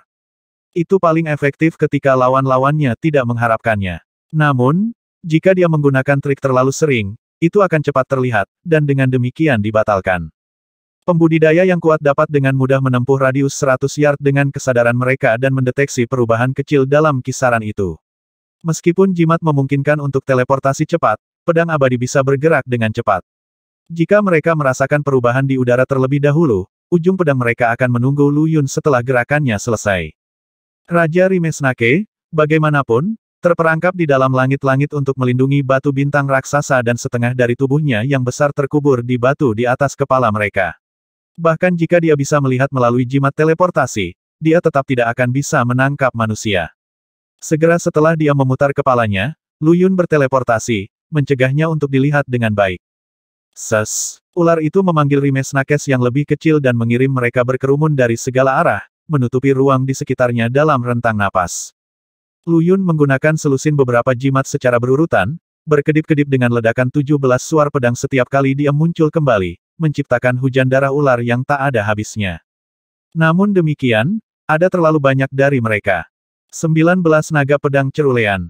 Lu Yun tersentak saat dia berhenti di udara. Bayangan naga ungu sepanjang 19 yard terbentuk dan melingkari tubuhnya. Energi pedang berubah menjadi sisik ungu yang menempel pada naga itu seperti Lu Yun telah berubah bentuk menjadi naga ungu, membesarkan dan mengacungkan cakarnya. 19 pedang naga cerulean yang lengkap. Manifestasi dari ke-19 pedang menghasilkan naga yang sebenarnya terbuat dari energi pedang. Seni pedang yang diperoleh Fei Ni secara tidak sengaja tidak lengkap, hanya berisi 17 pedang pertama. Secara kebetulan, seni lengkap dapat ditemukan dalam ingatan Aoxue. Naga raksasa itu memutar 19 kali, setiap gerakannya merupakan tebasan dari pedang besar. Kecemerlangan yang mengerikan meledak di bagian atas ruangan, menyapu di mana formasi biduk tidak bisa mencapai dan menggores melalui ular beludak yang tak terhitung jumlahnya. Lu Yun bergerak lagi dan menghunus pedangnya dalam serangan langsung ke Raja Ular. Gur, mata merah, desis ular itu menjadi geraman marah. Kepala ular itu berjuang sekuat tenaga, mengguncang seluruh ruangan dan mengirimkan longsoran debu dan puing-puing dari atas. Sepertinya dia akan mengeluarkan tubuhnya yang besar dari langit-langit. Bersenandung, cahaya merah menyala di udara saat naga cerulean yang lebih besar melesat keluar dari kehampaan untuk bergabung dengan milik Lu Yun. Kedua naga itu menyerang secara bersamaan. Mereka dengan kejam menggigit kepala ular itu seperti dua pedang tak tertandingi yang menyatu menjadi satu. Denting. Tabrakan logam terdengar lagi saat gemuruh yang menghancurkan bumi merobek seluruh ruangan. Raja ular menjerit kesakitan yang benar-benar mengerikan, dan darah tembus pandang dan tajam menetes dari kepalanya seperti racun. Formasi biduk bergetar di bawah mereka sambil membunuh energi yang dibentuk oleh sinar cahaya bintang mengamuk melalui pengaturan. Fei Ni telah menyiapkan 36 formasi pertahanan dengan orb formasi untuk melindungi dirinya dan King Han. Tetapi formasi biduk telah memanfaatkan bintang-bintang selama bertahun-tahun, memelihara sumber energi pembunuh yang luar biasa. Energi merobek formasi pertahanan seperti kertas. Dia buru-buru mengambil posisi bersila dan membentuk beberapa segel tangan, memusatkan seluruh perhatiannya pada orb formasi dan memproyeksikan formasi yang lebih defensif. Kembali ke udara, serangan gabungan Lu Yun dan Aoxue dengan duo naga menembus kepala ular dalam kilatan merah dan ungu. Bam! Setelah teriakan kematian terakhir, kepala raksasa Rimesnake terkulai lemah, kekuatan hidup menghilang dengan kecepatan tinggi. Dalam waktu singkat, itu telah benar-benar meninggalkan dunia ini. Memperhatikan wajah pucat Lu Yun, Aoxue hendak membantunya kembali ke formasi biduk. Jangan, Fei Ni tidak akan bertahan. Lu Yun menghirup udara yang mendesak. Dapatkan permata itu. Dipahami, Aoxue juga memperhatikan kondisi di bawah. Lebih dari 30 formasi Fei Ni berantakan. Hanya sepasang yang masih berdiri, dan hanya dengan susah payah. Bahkan dengan orb formasi, dia tidak bisa menyebarkan formasi lebih cepat dari tingkat kehancuran mereka. King Han dan dia akan hancur dalam beberapa napas.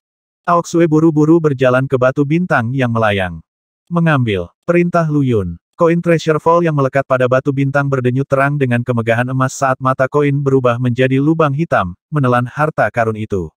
Saat batu itu menghilang, begitu pula formasi biduk. Kamar yang terang benderang kembali ke kegelapan. Wajah Lu Yun memucat. Dia telah menghabiskan energi terakhirnya. Kelelahan menguasai seluruh tubuhnya saat pusing membanjiri kepalanya. Sekarang dia tahu bagaimana perasaan King Han. Apa kamu baik-baik saja? Utusan kekaisaran terbang ke sisi Lu Yun untuk mengambil lengannya yang lain segera setelah dia merasakan hilangnya formasi. Aku baik-baik saja, kata Lu Yun lemah. Bantu aku turun. Aku akan baik-baik saja setelah meminum beberapa pil penambah energi. Aoxue dan King Han membantunya ke tanah, di mana Putri Naga meletakkan beberapa pil di mulutnya. Lu Yun memejamkan matanya, membiarkan efek obat yang lembut menyapu dirinya. Suara mendesing. Bola api hitam menyelimuti mayat Raja Ular di atas mereka dan perlahan membakarnya, mengubahnya menjadi abu pada akhirnya. Di dalam gerbang abis, seekor ular hitam besar sepanjang 300 meter perlahan terbentuk di dunia bawah. Neraka. Lu Yun telah membunuh Raja Ular dengan bantuan Aoksue dan mengubahnya menjadi salah satu tentara hantunya. Namun, yang mengejutkannya adalah kekuatan Raja Ular. Itu bisa menyaingi keabadian emas, tapi itu bukan satu. Itu hanya binatang biasa dengan kekuatan fisik dan kesadaran yang setara dengan Dewa Emas. Itu bahkan bukan seorang kultivator. Sesuatu telah merusak kultivasinya dan menyebarkan kekuatannya, jika tidak, ia tidak akan bergantung pada gigitannya ketika Lu Yun menyerangnya. Itu akan dihancurkan dengan seni tempur sebagai gantinya, membuat daging cincang dari manusia. Tentu saja, itulah satu-satunya alasan mengapa Lu Yun berani menyerang Raja Ular. Sekarang aku tahu bagaimana perasaanmu saat itu. Setelah jangka waktu yang tidak ditentukan, Lu Yun membuka matanya dan tersenyum masam. Mungkin bukan hal yang baik untuk menggertak King Han saat itu. Bagus. King Han memutar bibirnya, lalu bertanya dengan prihatin, apakah kamu benar-benar baik-baik saja sekarang? Saya. Lu Yun mengangkat tangannya dan melemparkan batu perak seukuran kepalan tangan ke King Han. Ini adalah batu bintang. Mata utusan kekaisaran terbuka dengan tidak percaya. Dia tidak melihat batu bintang sama sekali, sebelumnya. Atau, lebih tepatnya, batu bintang yang sudah ada padanya telah mencegahnya merasakan kekuatan orang lain. Tidak sampai harta itu datang ke tangannya, dia bisa melihatnya dengan jelas. Jadi harta kosmik adalah batu bintang. Dan tunggu, Lu Yun melemparkannya begitu saja. Aku melihat batu yang sama di King Yu, kata Lu Yun lemah. Mungkin ini akan berguna untuknya. Berikan padanya untukku. Oh, jawab King Han. Dia menyelipkan batu itu ke dalam barang penyimpanannya, merasakan sedikit kecemburuan di hatinya. Kecemburuan. Mengapa saya harus cemburu pada King Yu? Atau kau bisa menyimpannya sendiri jika kau mau, tambah Lu Yun. Kehangatan tiba-tiba muncul di dadanya, dan, sekarang dia juga cemburu pada King Han. Aku tidak mengembangkan kepribadian ganda, kan? Baik King Han dan King Yu adalah aku. Kenapa aku harus cemburu pada diriku sendiri? King Han bergidik. Memang ada tubuh yang menampung dua kepribadian di dunia abadi. Jika kepribadian King Yu benar-benar terbangun dalam dirinya suatu hari, dia tidak tahu harus berbuat apa. Kepribadian yang terbelah. Lu Yun bertanya dengan heran. Apa yang salah? Tidak. King Han bergegas keluar. Formasinya rusak. Kita sekarang bisa mencari peti mati di sini, bukan? Oh, benar, peti mati kepunahan utara. Mengingat tujuannya, Lu Yun berjuang untuk berdiri, tetapi masih terlalu lemah. Kembalilah sekarang, Fei Ni, Aoksue. Dipahami. Kedua utusan itu kembali ke gerbang abis, tidak meninggalkan jejak di dunia berkat jimat penyamar vitalitas yang telah disempurnakan Xuanxi. Mengapa kamu memecat mereka? King Han membantu Lu Yun berdiri. Kura-kura tua itu mengawasi kita. Lu Yun mendengus. Hehe. Itu menghancurkan piringan formasiku, tapi tidak berhenti dan bertanya-tanya mengapa begitu mudah dihancurkan. Disformasi adalah hasil karya Fei Ni. Tampaknya itu adalah formasi teleportasi, tetapi tersembunyi di dalamnya adalah formasi pengawasan yang cerdik. Penghancuran dis adalah katalis untuk melepaskan formasi pengawasan, memungkinkan Lu Yun untuk mengawasi jubah. Itu mengawasi kita. King Han membeku. Dia telah kembali menjadi dirinya yang sebenarnya dalam kegelapan. Ini merasakan fluktuasi energi kehidupan kita melalui metode deteksi khusus. Kegelapan menghalangi Lu Yun untuk melihat ekspresi King Han, jadi dia tidak memperhatikan reaksi aneh pemuda itu dan melanjutkan, jika dia bisa melihat ke bawah tanah, dia pasti tahu ada makam besar di sini. Ia pasti tahu tentang Raja Ular Beludak, tetapi bukan makam atau harta karun yang dipertahankan ular itu. Dia membuat suara berpikir. Aku menyuruh Aoksue untuk kembali sehingga kura-kura tua itu akan meragukan dirinya sendiri. Ia tidak dapat melihat apa yang terjadi, jadi ia akan menahan diri dari melakukan sesuatu yang sembrono. Dejuba telah tiba di Skandar rentang setidaknya 10.000 tahun yang lalu, yang memberikan lebih dari cukup waktu untuk mempelajari tempat dan menemukan cara-cara untuk mengaktifkan beberapa formasi yang mendasari. Itu pasti yang mengaktifkan formasi biduk barusan. Meskipun formasi telah menghilang, masih ada bahaya di makam kepunahan Skanda. Aku membutuhkanmu untuk mendukungku, Lun Yun mendengus. Peti mati itu berjarak 900 meter di sebelah kiri kita. Tersipu, King Han membungkuk. Aku akan membawamu. Kamu, menggendongku. Lu Yun memulai. Apa? Kamu pernah menggendongku? Kata King Han, berpura-pura tidak peduli. Kenapa aku tidak bisa melakukan hal yang sama untukmu? Baik, bagaimanapun, saya perlu memulihkan kekuatan dan energi saya. Bahkan dengan pil yang dia konsumsi, dia butuh waktu untuk pulih. Namun, makam kepunahan Skanda sangat berbahaya, makam utara khususnya. Semakin lama mereka berlama-lama, semakin berbahaya jadinya. Mereka tidak bisa hanya duduk di sini dan beristirahat. Dengan demikian, dia menerima tawaran itu dan beristirahat ringan di punggung King Han. Aroma yang menenangkan menyambutnya dan mengendurkan sarafnya. Cemburu? Bukan, dia berkata dengan bangga di telinga King Han. Dari apa? Keturunan King tidak mengikuti. Dari tubuhku yang kencang. Lu Yun terdengar senang dengan dirinya sendiri. Saya berlatih keras setelah kembali ke Das City. Meskipun perjalanan saya masih panjang, kekuatan fisik saya telah meningkat 3 kali lipat. Aku menyuruhmu untuk berlatih ketika kamu bisa, tetapi kamu masih sangat lembut. Dia membuat penilaian saat dia menusuk dan menusuk tubuh lembut King Han. Dia kelelahan, tetapi tidak sepenuhnya tidak bergerak. Pil-pil itu mulai berlaku dan perlahan-lahan mengisi kembali staminanya. Jangan bunuh dia. Wajah King Han memerah, tetapi dia harus mengakui bahwa dia tidak membenci sentuhan itu.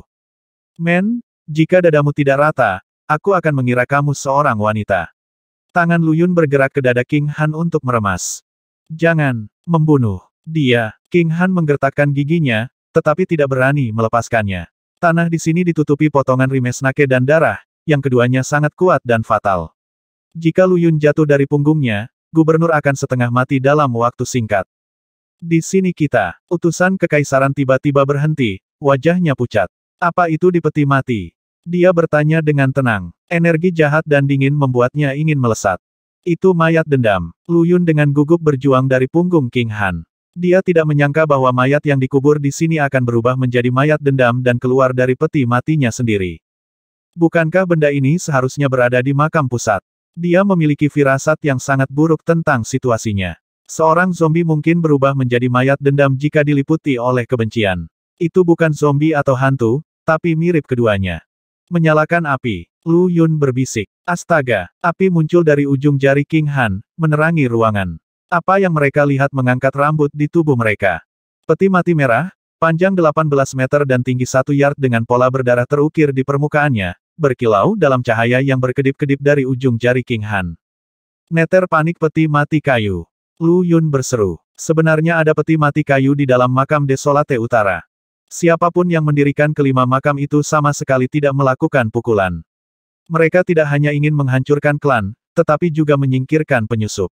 Peti mati sudah dibuka. Sosok humanoid putih mencolok duduk di atas tutupnya, mengayunkan kakinya yang sama-sama tidak berwarna. Rambut panjang saling menempel dalam helaian lembab dan lengket sementara cairan kuning yang sakit mengalir keluar dari ketujuh lubangnya.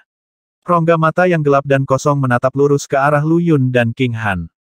Mayat itu tidak mengambil tindakan apapun. Itu merasakan sesuatu yang mendekat, tetapi sepertinya tidak melihat manusia. Suara nyanyiannya yang menakutkan meliuk-liuk seperti angin jahat dalam kegelapan, menimbulkan kengerian dan ketakutan dari para pendengarnya. Zombie biasa sama baiknya dengan buta. Mereka hanya bisa membedakan kiri dari kanan ketika mereka merasakan energi yang memancar dari makhluk hidup. Tanpa energi luar untuk menarik mereka, zombie akan tetap tertidur di peti mati mereka, atau berkeliaran tanpa tujuan. Sepertinya tidak melihat kita, King Han mentransmisikan. Dia dan Lu Yun sama-sama menggunakan jimat Xuanxi untuk menyembunyikan vitalitas mereka. Zombie biasa mungkin tidak bisa melihat kita, tapi yang ini berbeda. Itu memperoleh beberapa kecerdasan. Lu Yun tidak santai. Jangan mendekatinya, itu lebih buruk dari formasi biduk. Faktanya, itu sama mematikannya dengan mayat darah dan Raja Zombie. King Han bergidik dan terdiam. Mayat darah dan Raja Zombie adalah makhluk abadi yang mampu menghancurkan dunia. Mayat dendam adalah sesuatu yang tercatat hanya di Sekte Lu Yun dan hanya ditemukan di makam kepunahan Skanda. Tidak ada sekte perampok makam lain yang memiliki catatan tentang itu.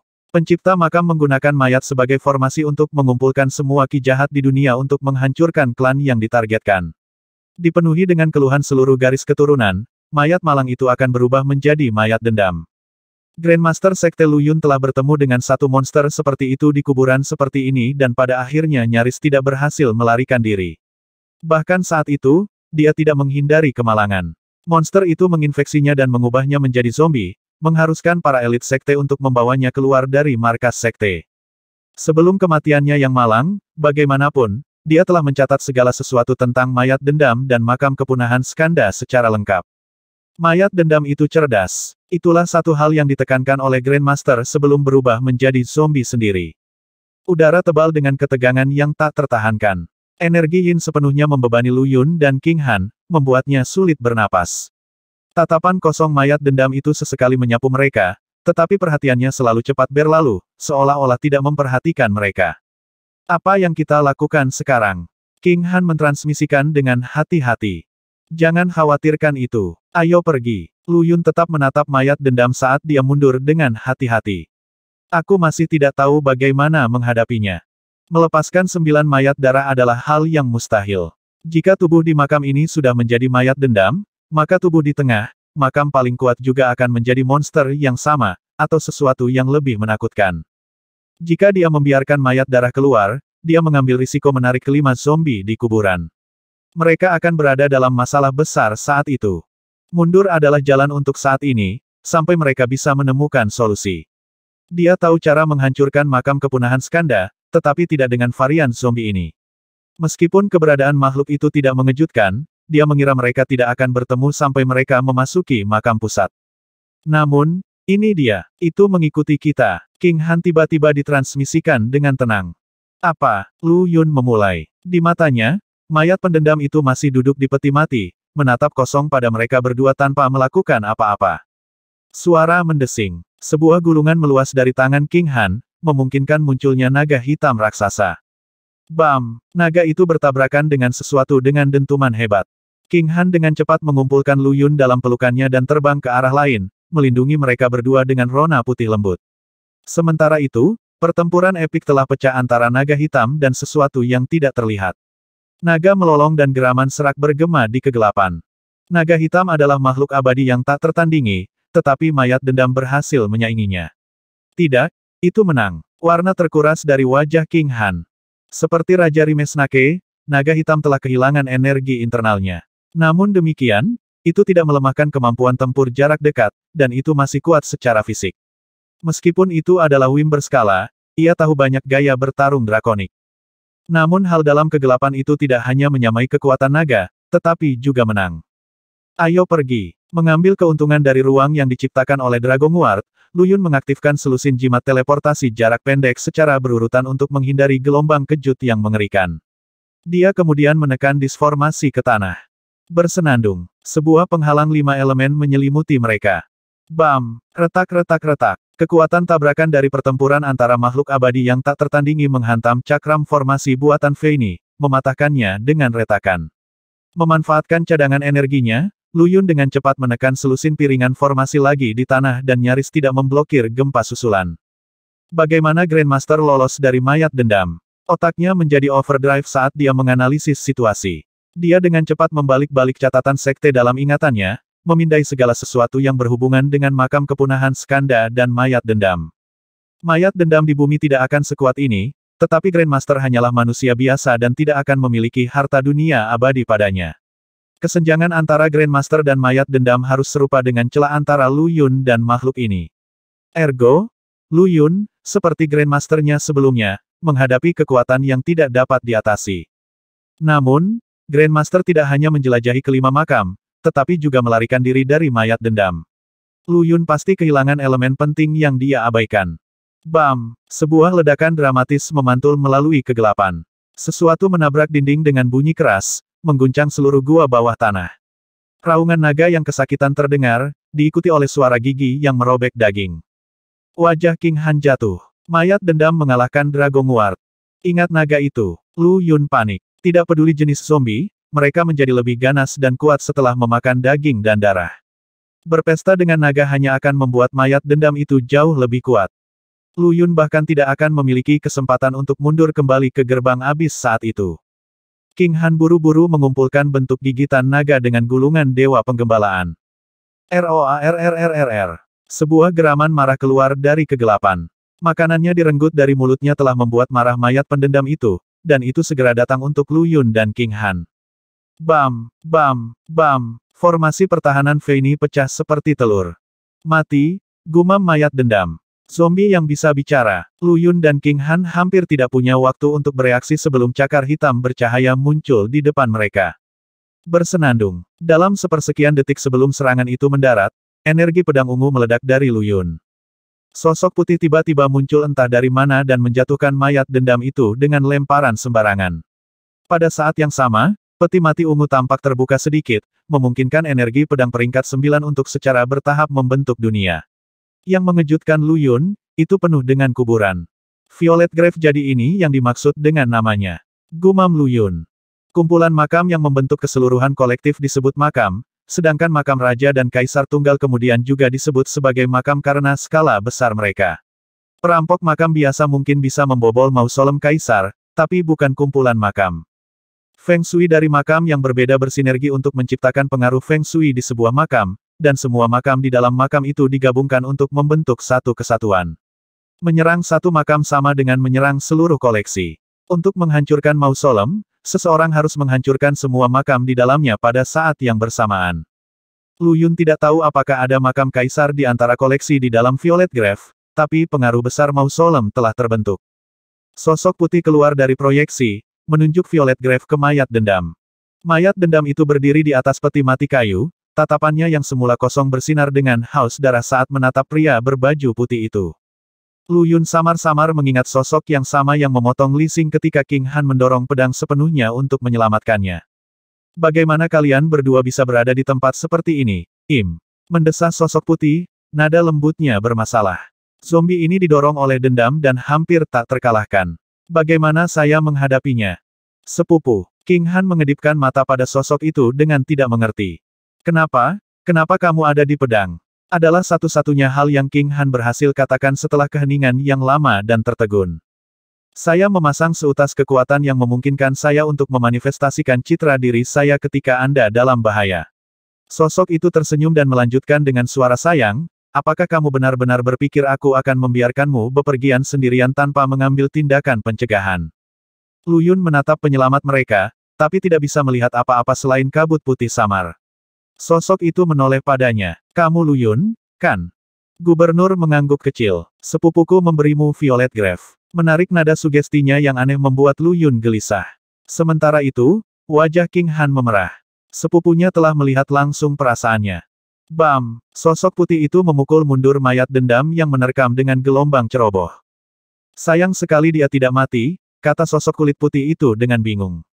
Bagaimana saya harus menghadapinya? Atasi keluhannya. Itu akan melemahkannya dan akhirnya menyebabkan kematiannya. Lu Yun menyela. Jika kita menghancurkan semua tata letak di dalam makam kepunahan Skanda, keluhannya juga akan memudar. Hancurkan kelima makam. Inspirasi telah menyadarkannya tentang bagaimana Grandmaster-nya lolos dari mayat dendam. Menghancurkan keseluruhan makam secara alami akan menghilangkan akumulasi kebencian, dan mayat dendam akan menghilang dari keberadaan. Grandmaster-nya hampir merobohkan makam ketika dia bertemu dengan mayat dendam, yang berarti dia bertemu zombie dalam keadaan sangat lemah. Pada akhirnya, dia berhasil melarikan diri setelah menghancurkan makam sepenuhnya. Itu kuncinya. Namun, untuk tujuan itu, mereka harus menghancurkan semua tata letak di kelima makam, atau rencananya tidak akan berhasil. Seperti itu, bahkan makam utara belum terselesaikan. Meskipun formasi biduk rusak, tata letak makam tetap ada. Hanya ada satu cara untuk memecahkan tata letak di sini, hancurkan peti mati Netherwood. Peti mati selalu menjadi fokus makam manapun. Bahkan, bisa dikatakan bahwa semua makam didirikan untuk peti mati mereka. Hancurkan peti mati merah itu. Sosok putih itu menggelengkan kepalanya setelah melihatnya. Kekuatan yang kutinggalkan pada pedang tidak cukup untuk menghancurkannya. Kalau begitu jauhkan kami dari benda itu, kata Lu Yun. Tenggara ruangan ini adalah jalan menuju makam timur, yang paling ringan di antara kelimanya. Kita akan lebih aman di sana. Baik. Sosok putih itu mengangguk. Manifestasi saya bisa bertahan lagi 30 napas. Ini adalah kekuatan terakhir yang aku lekatkan pada pedang. Jika Anda menghadapi lebih banyak bahaya, saya tidak akan dapat membantu Anda. Nada suaranya berubah serius saat dia melanjutkan, aku meninggalkan King Han dalam perawatanmu. Saya akan memburu Anda jika Anda menyakiti sepupu saya dengan cara apapun. Apa? Lu Yun berhenti. Apa maksudmu kau meninggalkan King Han dalam perawatanku? Bukannya kita akan menikah atau semacamnya. Sosok putih itu terbatuk, menyadari bahwa dia telah berbicara terlalu banyak ketika King Han melemparkan tatapan membunuh padanya. Tidak, lupakan itu. Dengan lambaian tangannya, bayang-bayang mausolem menyusut dan menyelimuti Lu Yun dan King Han sementara Violet Grave berubah menjadi kilatan cahaya ungu. Pergi, perintah sosok putih itu. Dia berhamburan menjadi pecahan cahaya dan memudar saat kedua anak muda itu menghilang dengan menghilangnya iluminasi ungu. Mata mayat dendam itu bersinar merah. Lidah panjang dan tipis keluar dari mulutnya, bercabang seperti lidah ular, dan menjilat darah naga dari bibirnya. Makam timur lebih kuat dariku. Suara seraknya bergema di kegelapan yang sunyi. Pergi sana, mati. Hehehe. Ketika Violet Grave kembali ke Lu Yun, dia bisa merasakan sesuatu yang berbeda tentangnya. Itu kehilangan sesuatu. Kekuatan yang ditinggalkan sepupu King Han pada pedang akan dipersenjatai ketika King Han menghadapi bahaya. Pria itu kemudian dapat mewujudkan citranya melalui kekuatan dan melindungi sepupunya yang lebih muda. Tentu saja, dia tidak tahu bahwa King Han telah menghadiahkan pedang itu kepada Lu Yun. Pertama kali terjadi adalah di gundukan pemakaman di bawah Myriad Formation Summit. Kemudian terjadi lagi sebelumnya. Sekarang, bagaimanapun, kekuatannya telah benar-benar memudar. Mereka sendirian, jika ada bahaya lagi muncul. Tidak heran aku bisa dengan mudah memanfaatkan kekuatan Violet Grave. Ini adalah makam berbentuk pedang. Lu Yun mengangkat pedang dan tersenyum. Pengaruh makam adalah sumber utama kekuatan pedang. Mausolem berbentuk pedang. Dilengkapi dengan Tome of Life and Death, dia bisa dengan mudah menjinakkan kekuatan mausolem dan menggunakan pedang peringkat ke-9. Namun, keterampilan yang terlibat dalam menyempurnakan mausolem menjadi pedang terlalu canggih. Lu Yun belum bisa mengembalikan pedang itu kembali ke mausolem untuk menggunakan kekuatannya seperti yang bisa dilakukan sepupu King Han. Siapa yang akan berusaha keras untuk memperbaiki pedang seperti ini? Lebih penting lagi, siapa yang dimakamkan di dalam? Tempat apa ini? King Han bertanya dengan bingung. Itu tidak terlihat seperti ruang pemakaman. Hah? Lu Yun melepaskan diri dari lamunannya dan melihat sekeliling. Mereka berada di hutan rimbun yang penuh dengan vitalitas. Dia bahkan bisa melihat matahari yang berkilauan di langit melalui kanopi daun yang tebal. Tidak, ini ilusi. Ekspresi mendung, dia mengaktifkan mata spektralnya dan melihat dunia sebagaimana adanya. Tidak ada lagi tanaman hijau yang menghijau, digantikan oleh pohon-pohon hitam yang layu. Pohon mati. Matahari tetap di langit, tetapi cahaya redupnya membakar tanah kering di bawah kaki mereka. Dulu ada hutan di sini. Lu Yun menarik napas dalam-dalam dan mengerutkan kening. Tapi sekarang hutan telah diubah menjadi tata ruang. Itu sangat kuat, aku benar-benar tidak bisa mengenalinya. Ini adalah formasi pembunuhan, kata King Han. Aku membacanya di buku yang digali dari makam kuno. Akar roh terkutuknya telah membuatnya menutup diri secara tidak sengaja sepanjang hidupnya. Dia menghabiskan sebagian besar waktunya membaca buku, terutama yang digali dari makam kuno. 100.000 tahun yang lalu, sebelum dunia keabadian hancur, tidak ada lautan abadi, hanya biru tua timur, barat, selatan, dan utara. Di kedalaman timur jauh yang luas adalah kayu murni fusang. Itu bisa menyalurkan kekuatan matahari. Ini adalah formasi pembunuhan dengan pohon sebagai pusatnya. Tampaknya itu adalah formasi dari elemen kayu, tetapi mengandung kekuatan matahari. King Han tegang. Dengar, matahari bukan ilusi. Itu benar-benar ada. 115.